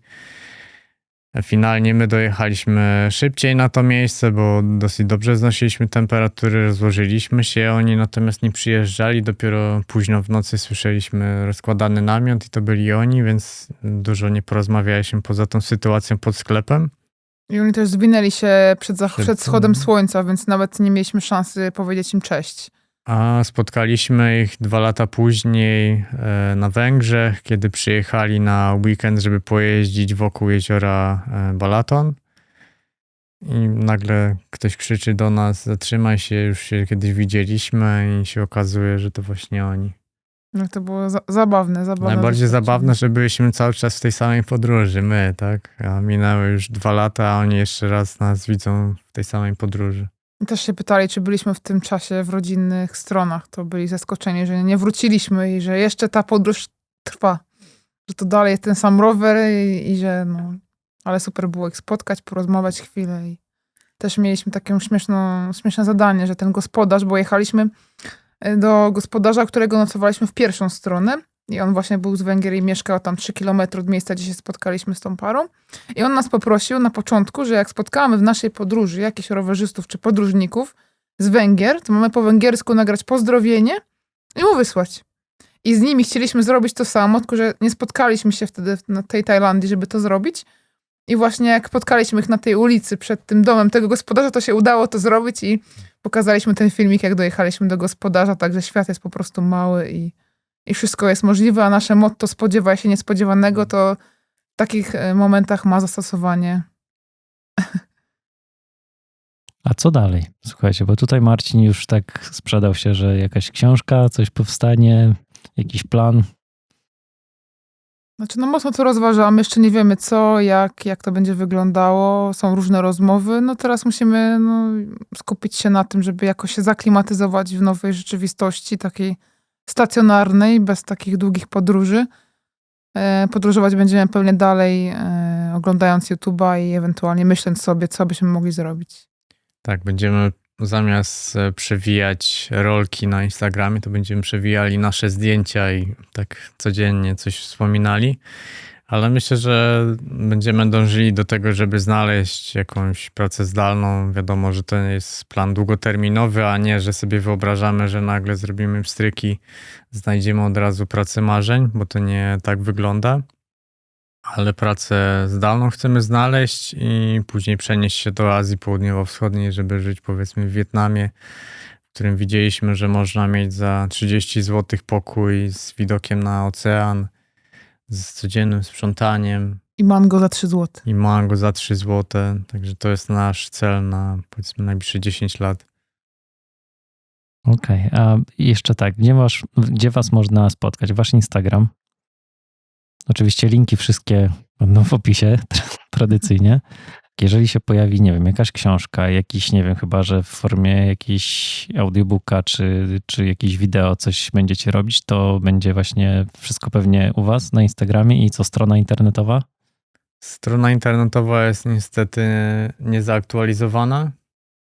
No troszkę. Także odsyłamy do Facebooka, gdzie też mamy fanpage, no i Instagrama. Czy jeszcze chcielibyście coś dodać? Coś, o co was nie zapytałem, a teraz jeszcze wam przyszło do głowy? No i też jeżeli będziemy jakieś prelekcje robić, czy będziemy gdzieś się pojawiać, to też będziemy na tych kanałach społecznościowych dawać z wyprzedzeniem jakiś znak, żeby ktoś, kto ma ochotę jeszcze nas posłuchać albo obejrzeć, to miał taką możliwość. No bo tak, bo z tego co wiem, tych propozycji trochę tam macie, bo już nawet jak wjechaliście na molo w Brzeźnie, to już wtedy były jakieś tam próby, że musicie na pewno gdzieś i tutaj już coś tam się kroi. Już macie coś ustawione, gdzie was będzie można zobaczyć? Pierwsze spotkanie mam chyba w połowie września. Tak, pierwsze spotkanie będzie w połowie września, ale nie zdradzamy jeszcze szczegółów, a tak to jeszcze pewnie wystąpimy gdzieś w jakimś programie bądź śniadaniówce. Tak, postaramy się też, jeżeli będą jakieś spotkania, to zorganizować na pewno jedno w Gdańsku, jedno w Warszawie i jedno w Krakowie, tak żeby widzowie i nasi obserwatorzy mogli nas zobaczyć Nie na żywo. musieli jechać z całej Polski, żeby na przykład jak ktoś będzie z południa, no to będzie miał trochę bliżej do Krakowa niż do Gdańska, więc tak. A czego wam życzyć na koniec? Spełnienie planu. No i zdrowie, bo bez zdrowia nie jest nic możliwe, więc tylko zdrowie tak naprawdę jest potrzebne, a reszta jakoś się zawsze układała, tak jak w naszej podróży. No to dobrze, to w takim razie spełnienie marzeń i zdrowia. Bardzo wam Dziękuję. dziękuję Bardzo za dziękujemy rozmowę, za tak za podzielenie rozmowę się. i było wspaniale tutaj być częścią twojego podcastu. A wy oczywiście zaglądajcie na socjale Oli i Marcina i subskrybujcie ten kanał. A jeżeli ten film wam się podobał i ta rozmowa was wciągnęła, to podajcie ją dalej. Dzięki.